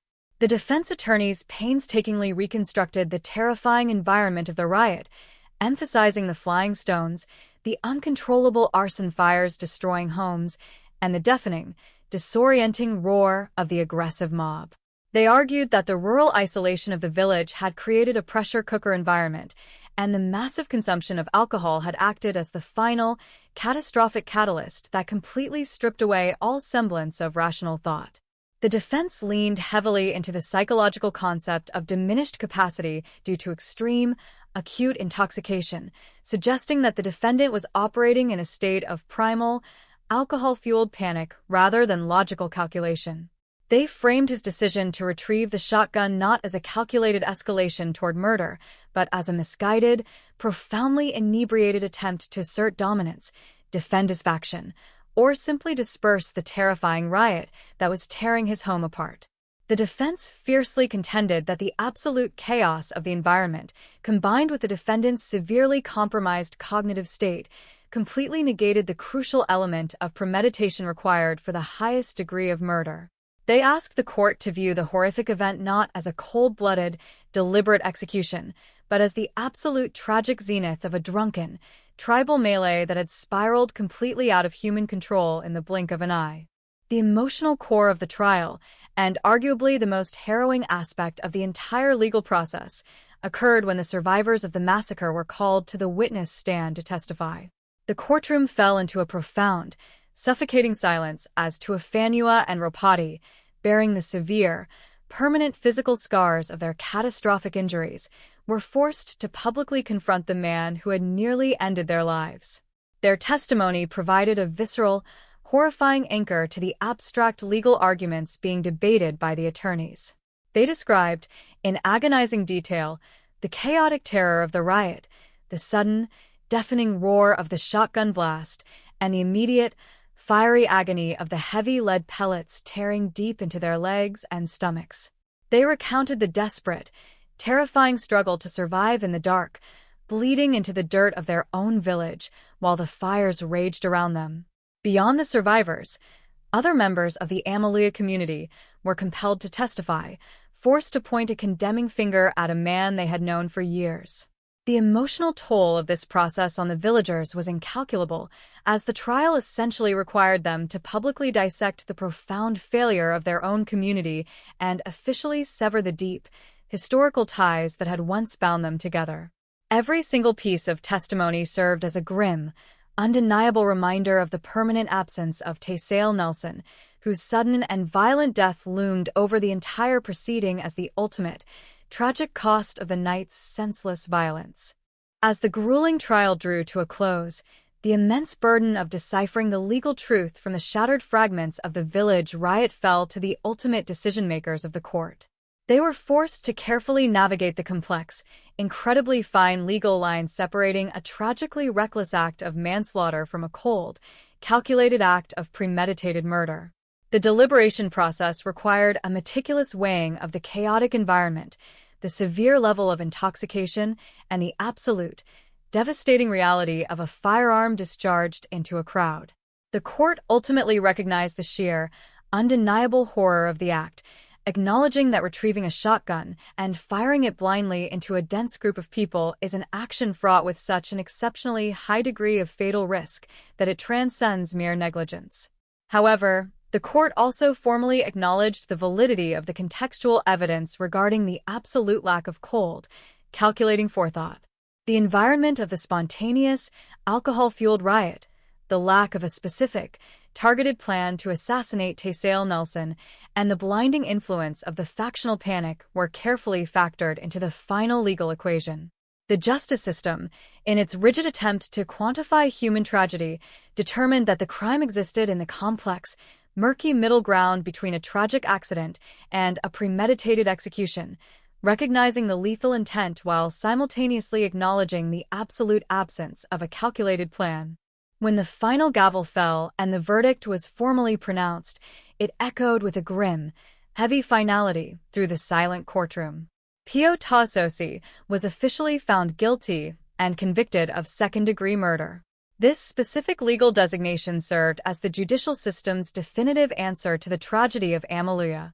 The conviction of second-degree murder legally cemented the fact that while the defendant had not spent days meticulously planning an assassination, his decision to introduce a devastatingly lethal weapon into a volatile, densely populated riot and to subsequently discharge that weapon indiscriminately into the darkness constituted an act of extreme malice and a depraved indifference to human life that directly resulted in murder. The verdict ensured that the perpetrator would face severe, long-term penal consequences for the catastrophic devastation he had unilaterally unleashed upon his own people.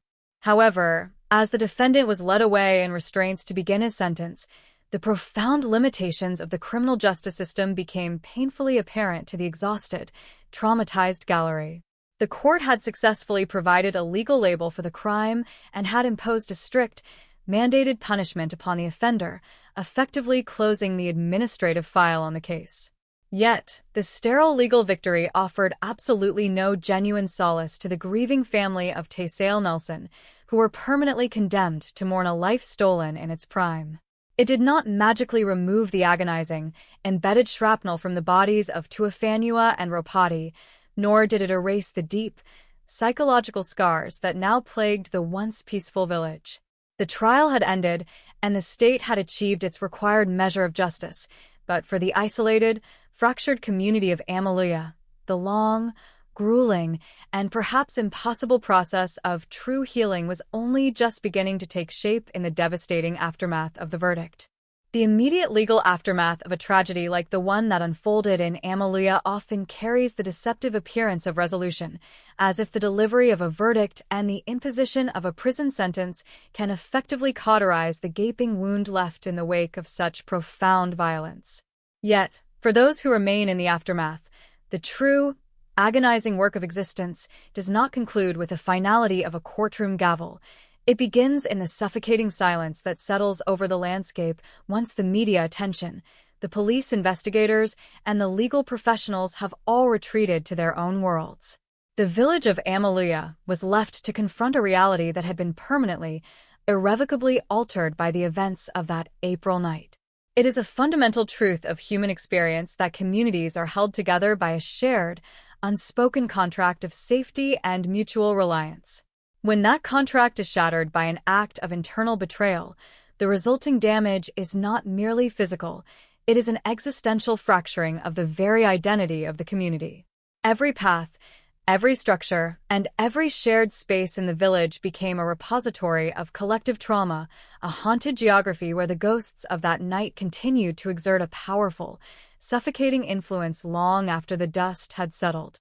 The death of Taysale Nelson remained an unfillable void, a permanent reminder of a life that was meant to continue but was instead violently cut short by a neighbor's hand.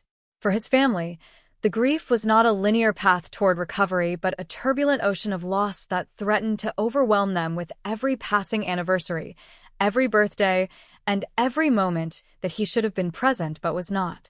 The second-degree murder conviction of Pio Tasosi provided a necessary, state-sanctioned affirmation that his actions were intolerable, but it could never truly satisfy the deep, raw demand for justice that follows the loss of a loved one in such a senseless and preventable manner. The survival of Tuafanua and Ropati serves as a complex, often painful monument to the night's carnage. They lived, but they did not return to the lives they once knew before the shotgun blast tore through the night. Their physical bodies, riddled with lead pellets that medical science deemed too dangerous to remove, served as constant, tangible reminders of the violence that had once been unleashed.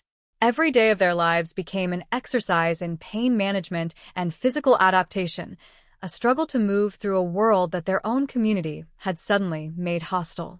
The psychological burden of surviving a mass shooting while those around you were killed or maimed is a weight that defies articulation, a form of profound, chronic trauma that erodes the spirit from within. They were forced to exist as living, breathing testaments to the instability of their own village, walking reminders of the night when the social fabric dissolved into absolute, murderous chaos. The suspicion and paranoia that inevitably poisoned the communal atmosphere were perhaps the most corrosive of all long-term effects. In a village where everyone was historically connected, the realization that a peer could, in a moment of drunken madness, commit such a heinous act destroyed the foundational trust necessary for social cohesion. Amaluya was transformed into a place where eyes were cast downward, where conversations were carefully filtered, and where the sense of being a unified, protected family was replaced by a cold, isolating distance. The once serene agrarian life, defined by its rhythm and mutual reliance, was now constantly shadowed by the memory of the fire, the screaming, and the sudden, thunderous report of the firearm. Reflecting on the deeper implications of the Amaluya tragedy, one is forced to grapple with the devastating intersection of human vulnerability and lethal accessibility. This was not a story of professional criminals or an invading force. It was a story of a tight-knit community's collapse, fueled by the toxic combination of excessive alcohol and the presence of a weapon that, in that specific moment of instability, became an agent of absolute destruction. The shotgun itself, a tool of rural utility, was effectively weaponized by the failure of the community to manage its own internal tensions. This highlights the inherent, often overlooked dangers of firearm ownership in isolated, resource-strained environments where the safeguards of external law enforcement and professional medical care are miles, and sometimes hours, away. When the social structures that normally mediate conflict fail, the presence of a high-powered, indiscriminate weapon changes the stakes of an argument from physical injury to mass casualty. The Amaluya case stands as a stark, historical warning about the fragility of peace in remote areas, demonstrating that the difference between a rough night of fighting and a historic massacre can be measured in a single, impulsive decision made during an interval of profound chemical intoxication. The incident forces a difficult, uncomfortable examination of our societal relationship with alcohol and its role in accelerating violence. We often minimize the role of intoxication in criminal acts, viewing it as a mitigating factor or a pathetic excuse, but in the context of Amaluya, it was the primary, inescapable catalyst that eroded the last remaining vestiges of moral constraint. The legacy of the tragedy also forces us to consider the long-term impact on the generational consciousness of the village. For the children who were present that night, for the families who rebuilt their lives in the shadow of the burned houses, and for the entire island, the events of April 12, 1986, became a defining, dark point in their collective history. The memory of the event was passed down, becoming a cautionary tale whispered to the next generation, a dark myth that served to remind them of the dangers of uncontrolled anger and the absolute, irreversible power of a single moment of madness. Yet, these memories are also an immense burden, keeping the village in a state of suspended trauma, where the past is never truly in the past, but is instead a constant, looming specter that shapes the way they interact with each other and with the world. The act of healing, in the wake of such a cataclysm, is not something that can be achieved through policy, trial, or punishment. It is a slow, agonizingly granular process that takes place within the hearts and minds of the survivors, an attempt to find meaning in an event that is fundamentally, stubbornly devoid of it. It requires the community to rebuild not just their burned structures, but the very mechanisms of trust, communication, and conflict resolution that failed them on that night. True crime is often consumed as a form of dark entertainment, a way to peer into the abyss of human behavior from the safe, comfortable distance of our own lives. But when we look at the reality of what happened in Amaluya, we must resist the urge to exoticize the tragedy or reduce it to a simple, procedural story of crime and punishment. We must instead focus on the humanity that was crushed in the darkness, the lives that were irreversibly altered, and the devastating, ongoing reality of the survivors. The story of Amalia is not just a tale of a murderer and his victims. It is a profound, sorrowful reflection on the fragile nature of social order and the catastrophic consequences that occur when we lose our ability to see the humanity in those who live, work, and bleed alongside us. The case of P.O. Tasosi will always remain a dark, cautionary marker in the history of rural island life, a reminder that the safety we perceive in our communities is an illusion that must be actively, daily protected by empathy, restraint, and the careful management of our own capacity for violence. The tragedy did not end when the sirens finally reached the village, nor did it end when the sentence was passed.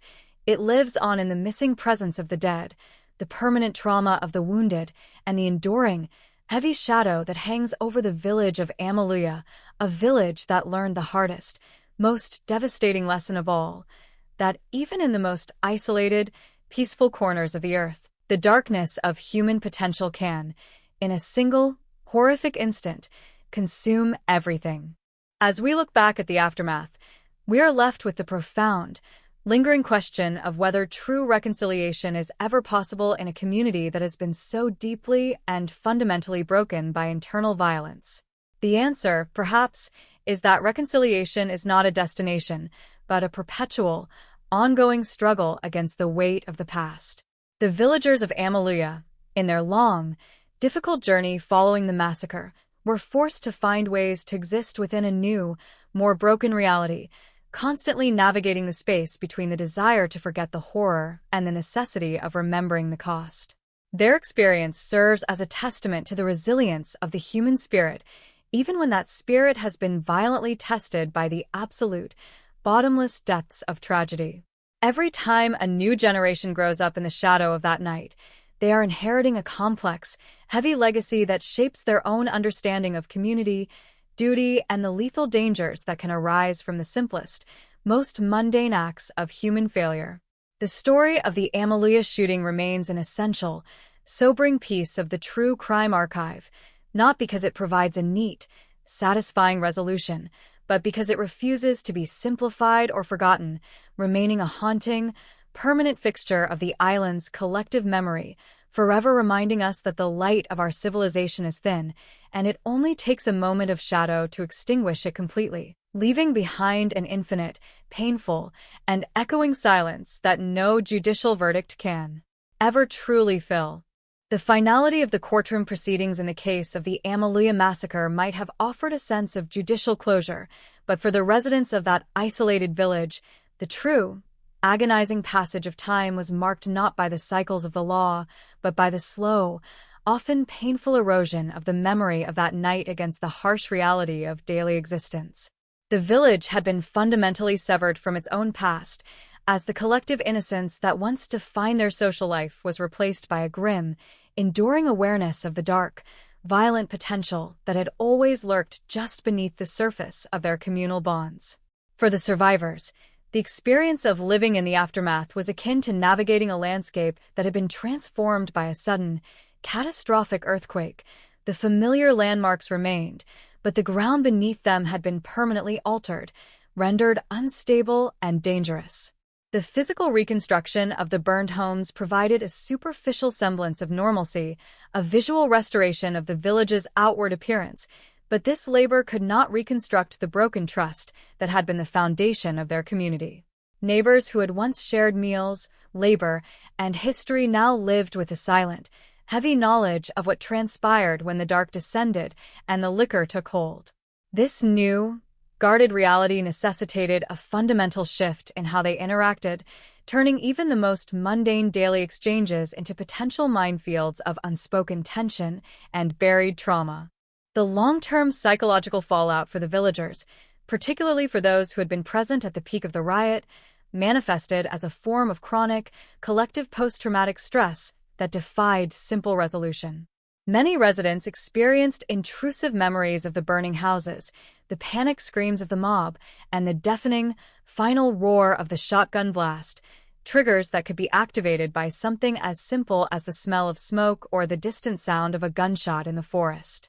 For those individuals, the rural peace that they had once taken for granted became an elusive, impossible state, replaced by a constant, hypervigilant state of readiness. The village, once seen as a sanctuary from the complexities and dangers of the outside world, was now understood as a place where the proximity of familiar, known quantities, their own neighbors, was a source of unpredictable, lethal risk. This shift in perspective was not merely a reaction to the specific actions of Pio Tassosi. It was a broader, existential awakening to the realization that their geographic isolation did not insulate them from the fundamental, raw impulses of human violence. The tragedy forced every resident to confront their own potential for rage, their own capacity for being swept up in the intoxicating, destructive momentum of a mob, and the horrifying speed with which a life, or many lives, could be extinguished in the dark. The absence of Taysale Nelson continued to act as a profound, silent witness to the night's catastrophe. His death was not just a singular loss. It was a gap in the tapestry of the village's lineage, a missing voice in the ongoing narrative of the community's development. His family, forced to navigate their grief in the small, prying eyes of a village where every face was a reminder of their loss, endured a type of public mourning that offered no privacy or respite.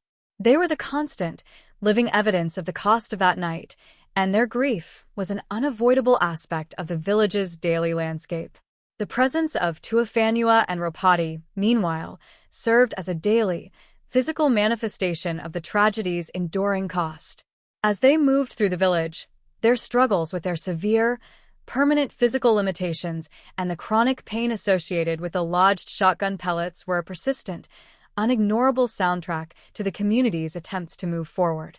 They were never permitted to simply be individuals living their lives. They were always, in the eyes of their neighbors and perhaps in their own, the survivors of the Amelia shooting.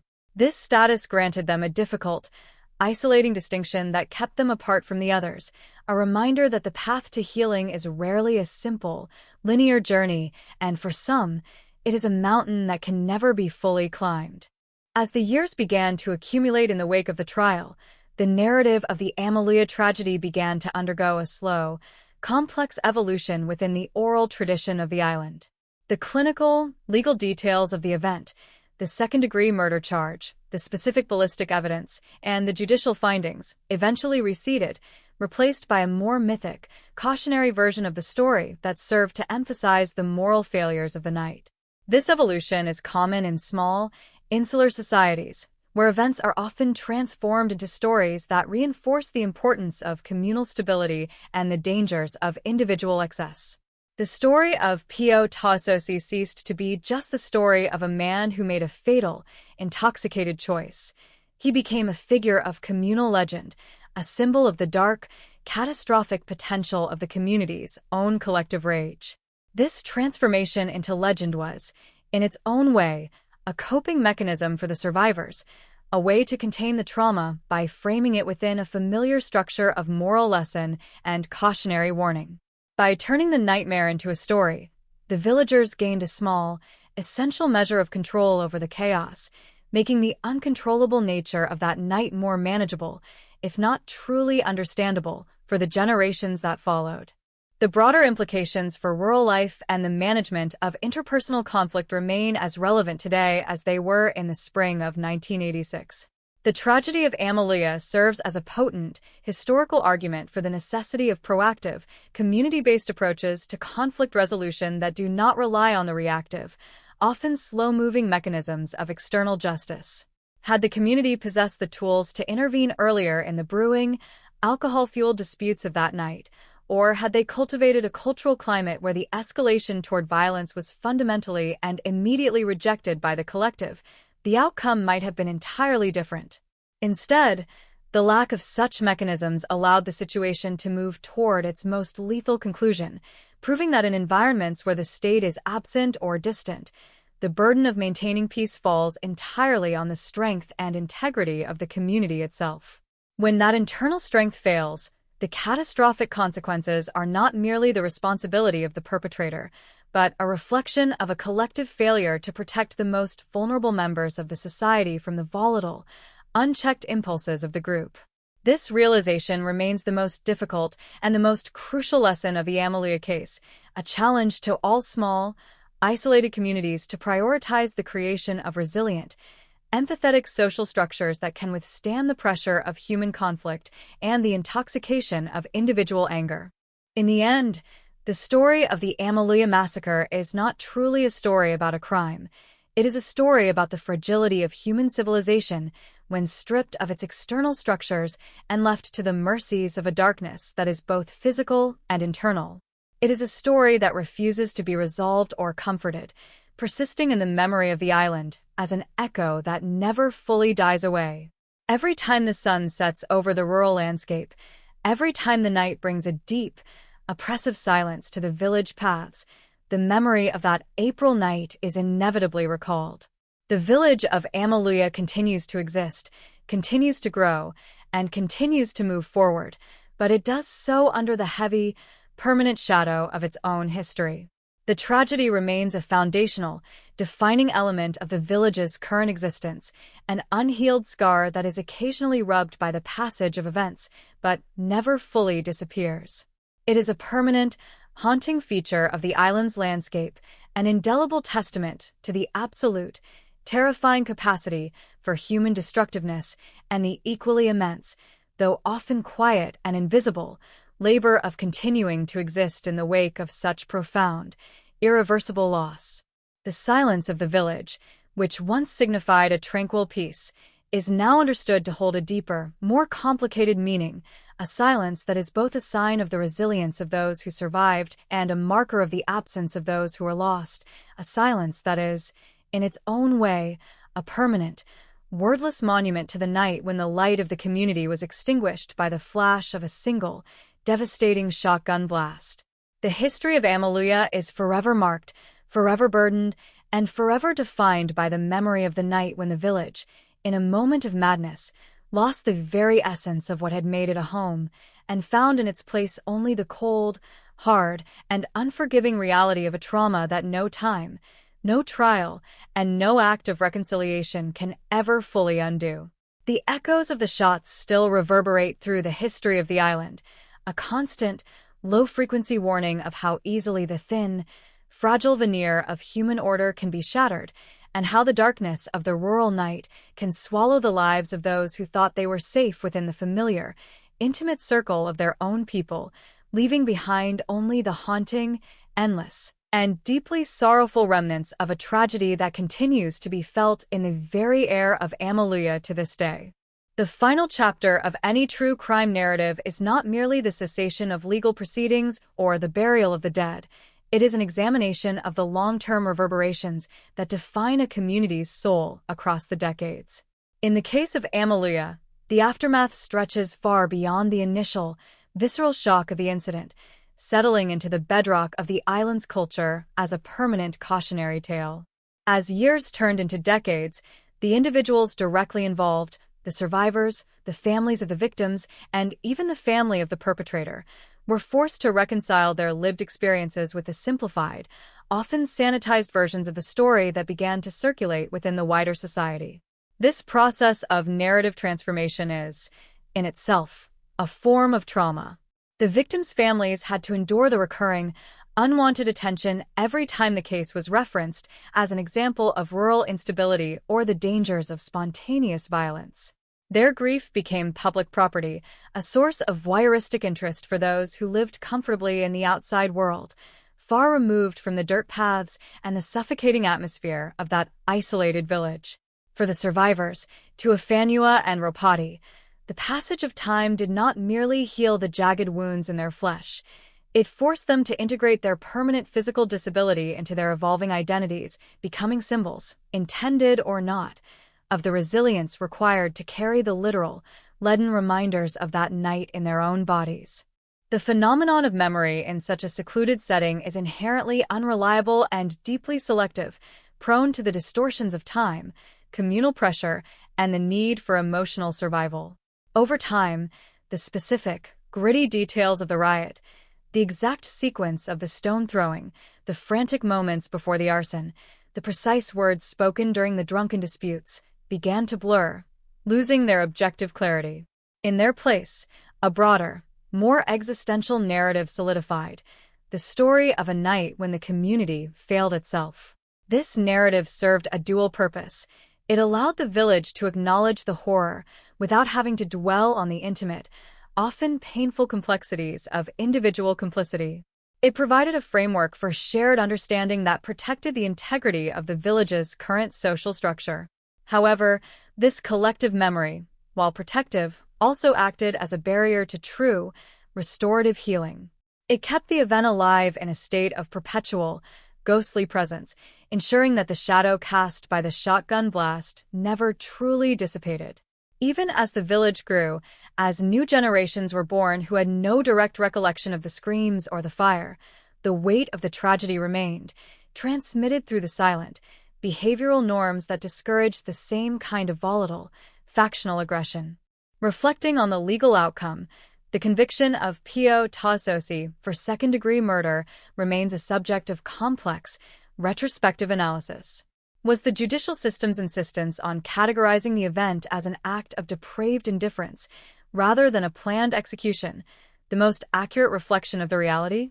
Or did it, in its own cold, administrative way, miss the fundamental truth that the violence was a product of a systemic, communal breakdown that no single jail sentence could address? The legal system operates on the assumption of individual responsibility, a necessary framework for maintaining societal order, but in the case of Amalia, that framework felt perpetually inadequate. It punished the individual who pulled the trigger, yet it left the community that fostered the environment in which such an act became possible largely unexamined. This tension between individual culpability and communal failure is the defining, unresolved question of the case. It is a question that forces us to look past the immediate, shocking horror of the shooting and examine the fragility of the social contracts that hold small, isolated populations together. The case serves as an enduring, uncomfortable reminder that the state's justice is often a narrow lens through which we view a much broader, more complex field of human suffering. The ongoing management of this legacy has required the village to adopt a form of collective silence, a necessary boundary that allows for the continuation of communal life.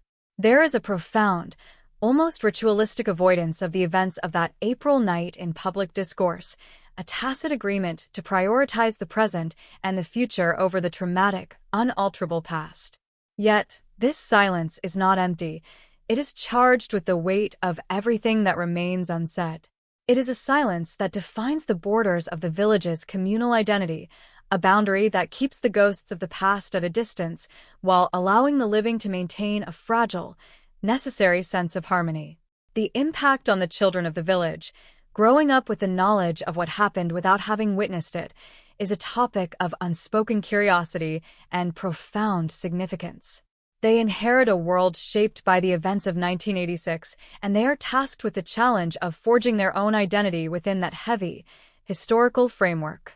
For them, the tragedy is not a memory, but a part of the foundational myth of their home, a cautionary origin story that informs their understanding of danger, duty, and the inherent risks of living in an isolated, agrarian environment. As we consider the broader, cultural context, the Amalia shooting stands alongside other legendary acts of rural violence that have come to define our fascination with the darker aspects of human nature. It is a story that refuses to be categorized simply as a true crime event, because it transcends the specifics of the case to become a broader, deeper meditation on the human condition. It touches upon the primal, inherent danger of the mob, the corrupting influence of unchecked anger, and the terrifying, existential realization of how quickly our civilized veneer can be stripped away. The story of Amalia is, ultimately, a story of an island that tried to maintain its peace and failed, and in doing so, revealed the terrifying fragility of the human spirit when confronted with its own darkness. It is an enduring, sorrowful, and essential part of the archival record of human violence, a story that demands to be told with gravity, with respect for the immense, unrecoverable loss, and with a sobering awareness that the conditions that allowed for such a catastrophe are not unique to that time, that place, or that community. They are part of the human experience, and they lie waiting in the shadows of every group, every village, and every society that dares to believe it is immune to the terrifying possibility of its own internal collapse. The legacy of the Amaluya massacre is, perhaps, best understood as a permanent, cautionary echo in the history of the island. It serves as an unignorable marker of the fragility of our communal structures and the extreme, life-altering consequences of our inability to manage the toxic, volatile mixture of human rage, intoxication, and the lethal tools of our own making. The survivors, the grieving families, and the entire community of Amaluya have all been tasked with the immense, agonizing labor of existing in the wake of such profound, irreversible tragedy, and their continued endurance is a testament to the stubborn, persistent nature of the human spirit. They have survived, they have rebuilt, and they have moved forward, but they do so with a heavy, indelible awareness of the night when the light of their village was extinguished by the flash of a single, devastating shotgun blast. This awareness is not a burden to be discarded, but a vital, painful part of their collective identity, a constant, sobering reminder that the peace we enjoy is not a guarantee, but a delicate, hard one, and often fragile construction that requires constant vigilance, empathy, and the humble, persistent acknowledgement of our own, shared capacity for darkness. As the island continues its life, as the waves continue to crash against its shores, and as the decades continue to pile up, the memory of Amaluya remains, an echo that never fully dies, a tragedy that never fully resolves, and a lesson that we are constantly, necessarily, and painfully required to learn again, over and over, as we struggle to maintain the light in a world that is so easily, and so devastatingly, returned to the dark. The story of Amaluya is not just a chapter in a crime file. It is a permanent, haunting, and deeply human chapter in the history of our collective existence, a story that continues to resonate with the profound, echoing silence of the night when everything changed, and the village, in its immense, agonizing sorrow, was forced to confront the absolute, final reality of its own, fragile humanity. The final, haunting introspection on the Amaluya tragedy necessitates a return to the essence of the human condition, specifically the way in which societies define themselves not only by their achievements and their values, but by the catastrophic failures they endure. To truly understand the enduring impact of the 1986 shooting is to recognize that such events do not merely exist as historical data points.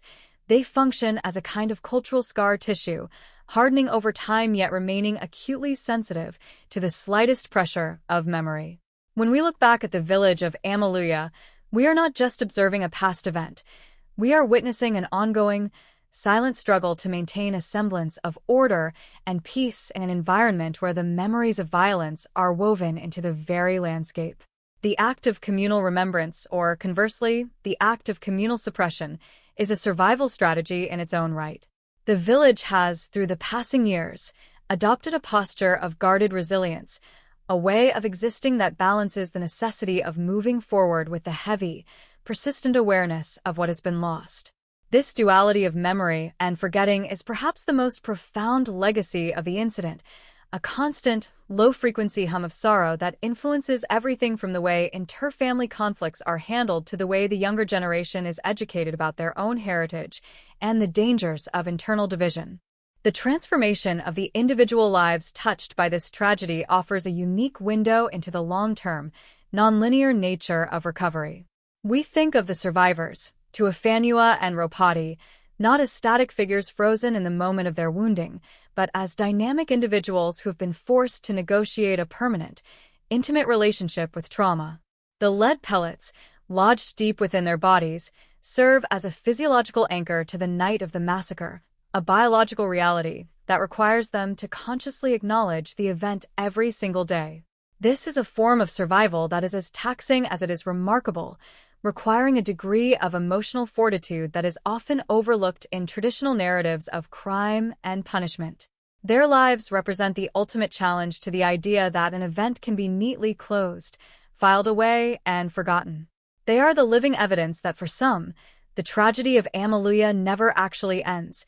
It simply changes shape, moving from the explosive, acute terror of the night to the steady, chronic, and deeply personal reality of surviving long after the world has moved on.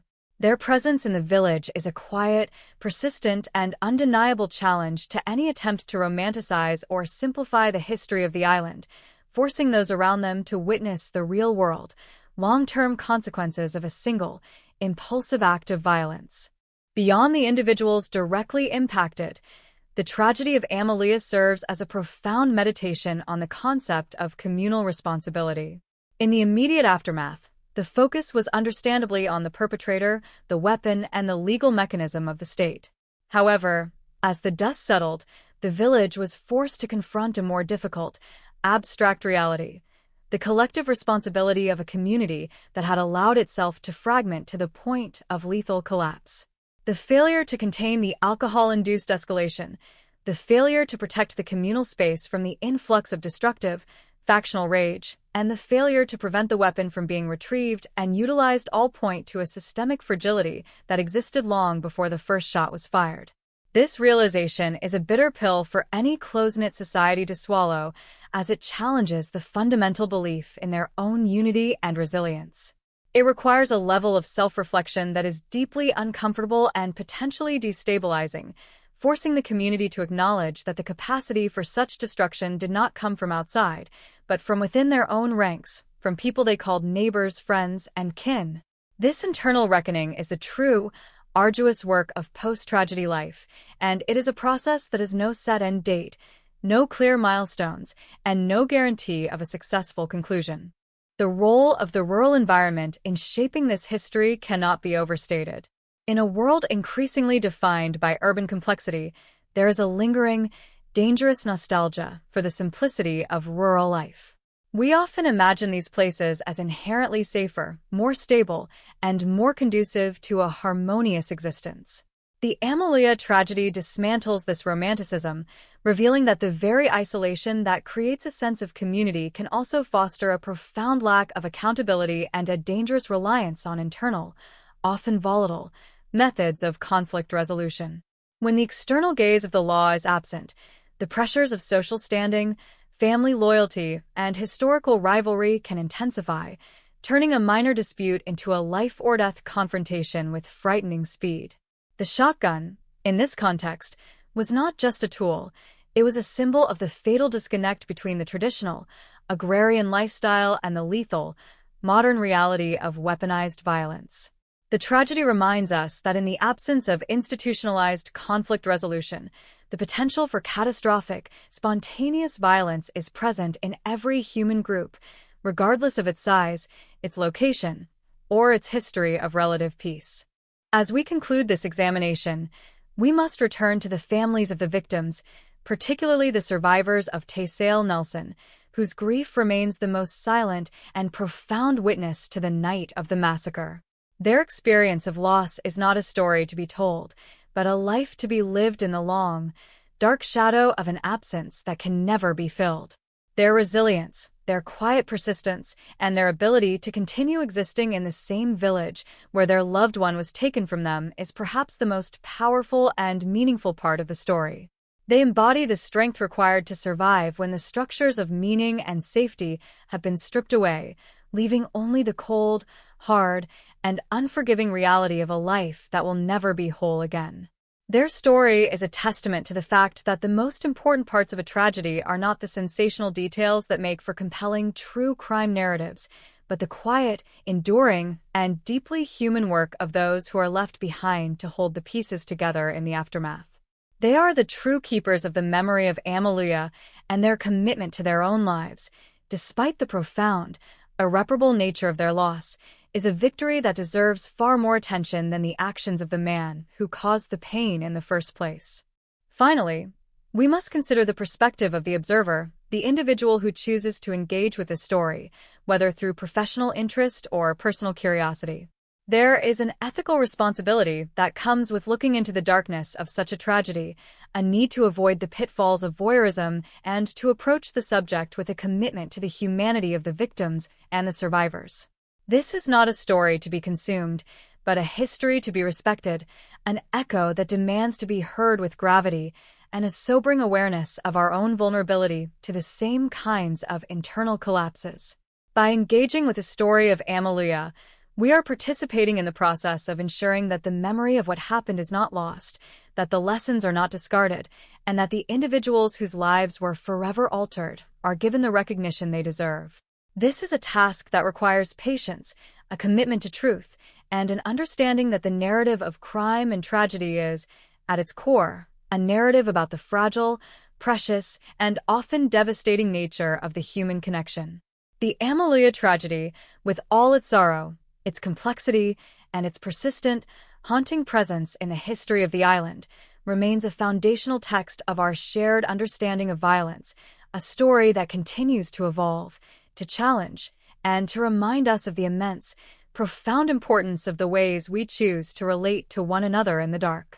In the final analysis, the tragedy of Amalia serves as a permanent, cautionary marker in the history of our collective existence, a story that refuses to be simplified or forgotten. It is a reminder that the light of our civilization is thin, fragile, and must be actively protected, nourished, and guarded every single day against the encroaching shadow of our own shared capacity for destruction. The echoes of that night in April 1986 will never fully cease. They will continue to reverberate through the history of the village, serving as a silent, persistent, and deeply necessary warning to those who follow. The island of Amalia continues its slow, determined progress through time, forever changed, forever marked, and forever bound by the memory of the night when it lost its innocence. It is a village that lives in the light of the present, but keeps its eyes on the darkness of the past, fully aware that the very foundation upon which it stands is built on the ruins of a night that could never be undone. This awareness is the true, hard-won wisdom of the survivors, a wisdom that is as painful as it is essential, and one that is shared, in silence and in spirit, with anyone who takes the time to look, to listen, and to truly understand the weight of the echoes that still sound in the heart of that isolated, scarred, and forever remembered rural village. The history of Amalia is not a closed book. It is a living, breathing history of a people who have walked through the deepest darkness and chosen, in their own way, to reach for the dawn, fully understanding the cost of the journey and the absolute, terrifying beauty of the life that remains in the wake of the storm. The story of the Amalia massacre, while rooted in a singular night of catastrophic failure, ultimately extends its reach far beyond the parameters of a traditional true crime case, evolving into a broader study of how communities negotiate the weight of their own history. As we draw the final curtains on this narrative, we are not merely closing a case file, but reflecting on the enduring nature of human trauma and the slow, often imperceptible process of communal evolution. The village of Amalia, in the decades since that fateful April, has become a place defined as much by its absence as its presence. The void left by the death of Taysale Nelson and the permanent alteration of the lives of the survivors has created a communal identity that is perpetually engaged in the labor of containment. This is not to say that the village is stagnant. It continues to grow, to change, and to navigate the complexities of life in an increasingly connected world. However, every progress made, every new structure built, and every generation raised is filtered through the collective consciousness of the tragedy. There is a quiet, persistent vigilance in the way the villagers relate to one another, a subtle acknowledgement that the peace they enjoy is not a guaranteed state of nature, but a hard one, delicate achievement that requires the consistent application of empathy, restraint, and an awareness of the fragile boundaries that govern their shared life. The legal resolution of the case, while administratively complete, remains an imperfect solution to the profound, existential crisis the village endured. The second-degree murder conviction of Pio Tasosi provided a necessary, state-sanctioned accountability, but it could never address the deep-seated, communal fissures that the riot had exposed. The reliance on the criminal justice system to define the meaning of the tragedy is perhaps the most significant limitation in the healing process. Law and order, while essential for the function of any society, are ultimately blunt instruments when faced with the nuanced, multifaceted reality of a communal breakdown.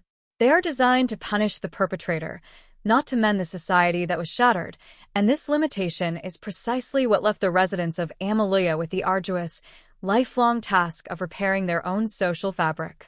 The trial provided a sentence, but the village had to provide the reconciliation, a task that has proven to be far more complex, demanding, and ultimately impossible to fully achieve.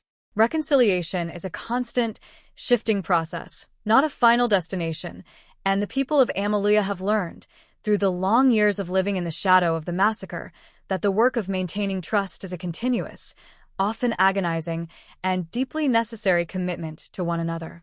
We must also acknowledge the role of time as both a healer and a thief. Time has the capacity to soften the raw edges of the immediate horror, providing the necessary distance for the community to begin the process of integration. Yet, time also has the capacity to distort, to fade the clarity of the events, and to turn the lived reality into a mythicized, simplified version of the truth. This is the danger that the descendants of the survivors now face, the inheritance of a trauma that they did not witness, a story that defines their sense of self without providing them with the original context. Their experience is one of navigating a legacy that is both protective and limiting, a ghost story that they must translate into their own contemporary reality. The challenge for them, as they carry the history of Amaluya into the future, is to ensure that the memory of the tragedy remains a source of wisdom rather than a source of paralysis. They must find a way to honor the profound, irreversible losses of the past without becoming trapped by the shadow that those losses cast over their present, a balance that requires a deep, resilient understanding of the delicate interplay between history and identity. The broader lesson of the Amaluya case, one that resonates across time and space, is the fundamental vulnerability of human order when confronted with the internal, volatile potential for destruction.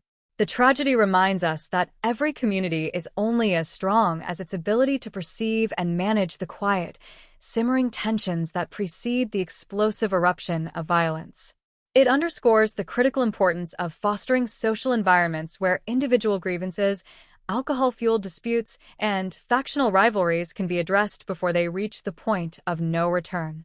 The presence of the shotgun in the Amaluya riot was the final, devastating factor, but it was not the source of the catastrophe. The source was the breakdown of the communal processes that normally kept the peace. This is the enduring, sobering warning of the case, that the tools of destruction are often secondary to the climate of conflict that permits their use. To protect our communities, we must look beyond the immediate instruments of violence and focus on the human interactions, the social structures, and the cultural norms that define the quality of our collective life.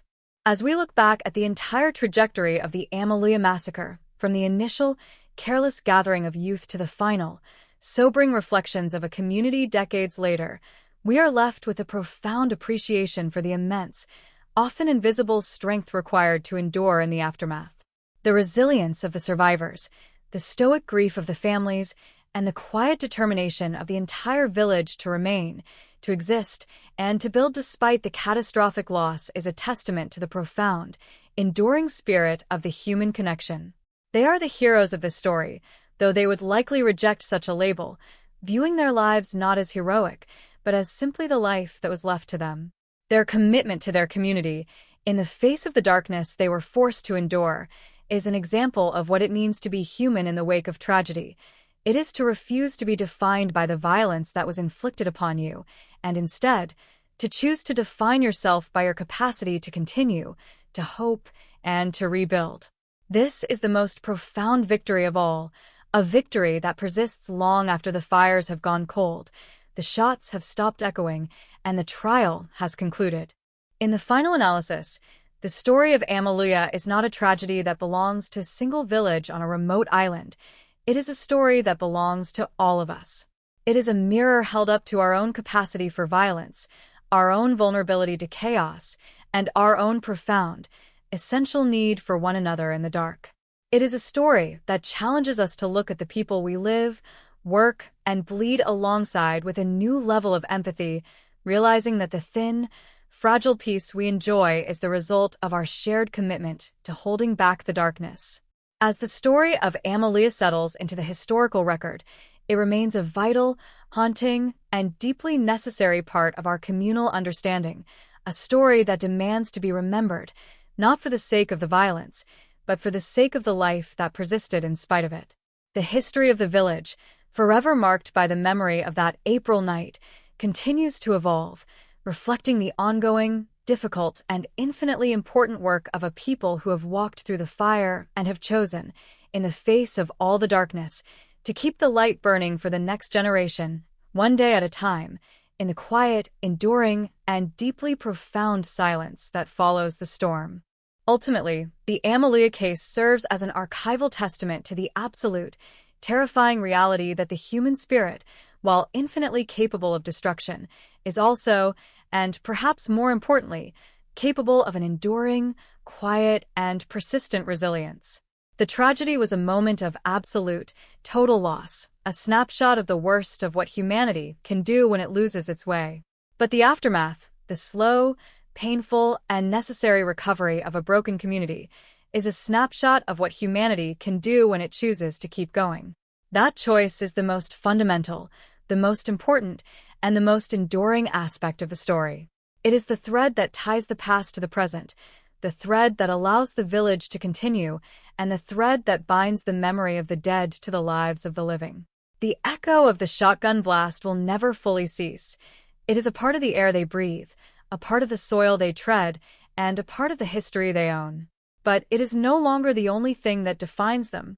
They have redefined themselves through their persistence, their endurance, and their commitment to the future, proving that while the darkness can, in a single, horrific instant, consume everything, it cannot destroy the fundamental, stubborn, and deeply human need to survive, to rebuild, and to continue to seek the dawn, regardless of the cost, the trauma, or the shadows that continue to linger at the edge of their world. The story of the Amelia Massacre, as we navigate into the final considerations of its profound legacy, stands not merely as a record of a criminal act, but as a testament to the immutable way in which profound tragedy reconfigures the fundamental landscape of a community's existence. When we analyze the entirety of this historical event, we are forced to confront the sobering reality that the true cost of such violence is not contained within the initial moments of carnage, but is instead paid out over the infinite, unfolding sequence of days that follow.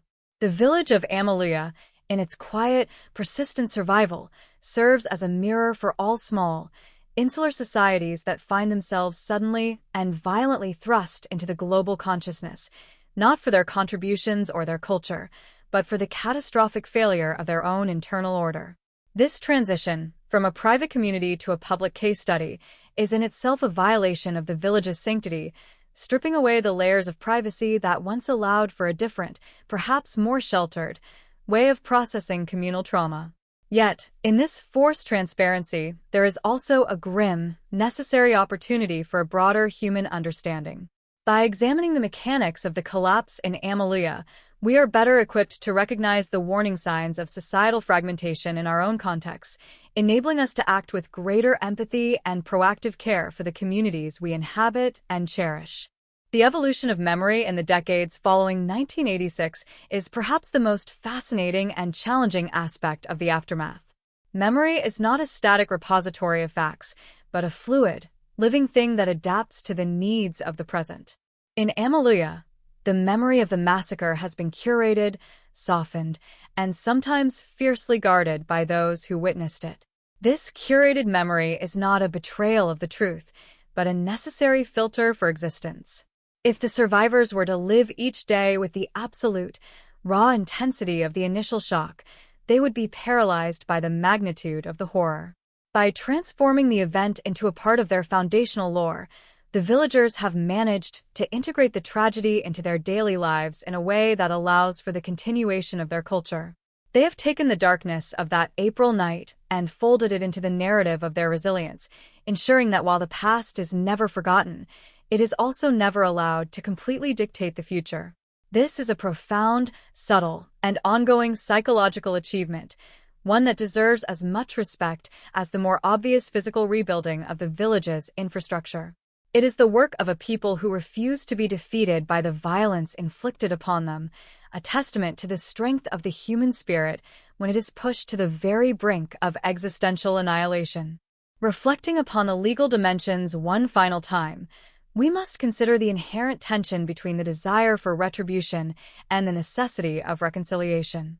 The legal process provided a necessary, structural response to the crime, but the true burden of restorative justice remained with the village itself.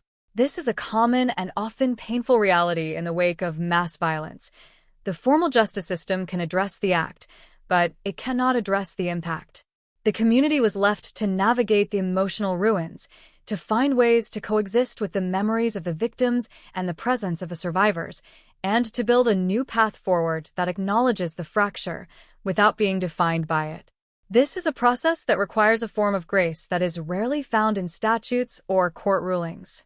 It requires the ability to forgive without forgetting, to rebuild without denying the reality of the loss, and to look at one another with an understanding that transcends the tribal allegiances that once tore the village apart. This, perhaps, is the most profound victory of the Amalia survivors, their ability to reconstruct a sense of common identity that, while scarred, is arguably more durable and more deeply grounded than the one that was lost in the chaos of that night. The broader implications for how we treat the study of such events are equally vital. In the contemporary digital age, we have an insatiable hunger for the details of true crime, often consuming such narratives with a speed and detachment that borders on the disrespectful. We must actively resist this impulse when we engage with the history of Amalia. To truly honor the lives that were lost and the lives that were permanently altered, we must approach this story with a commitment to the humanity of the individuals involved. We must view them not as characters in a procedural, but as fellow human beings who were caught in a moment of unimaginable terror. This requires us to slow down, to engage with the gravity of the events, and to acknowledge the persistent, ongoing weight of the trauma. By doing so, we shift our perspective from that of a consumer of sensation to that of a witness to history, a role that carries with it a responsibility to maintain the dignity of those who cannot speak for themselves, and to honor the resilience of those who continue to live with the consequences of the past. As we look toward the future, the lessons of Amalia remain as vital as ever, serving as a permanent, cautionary beacon.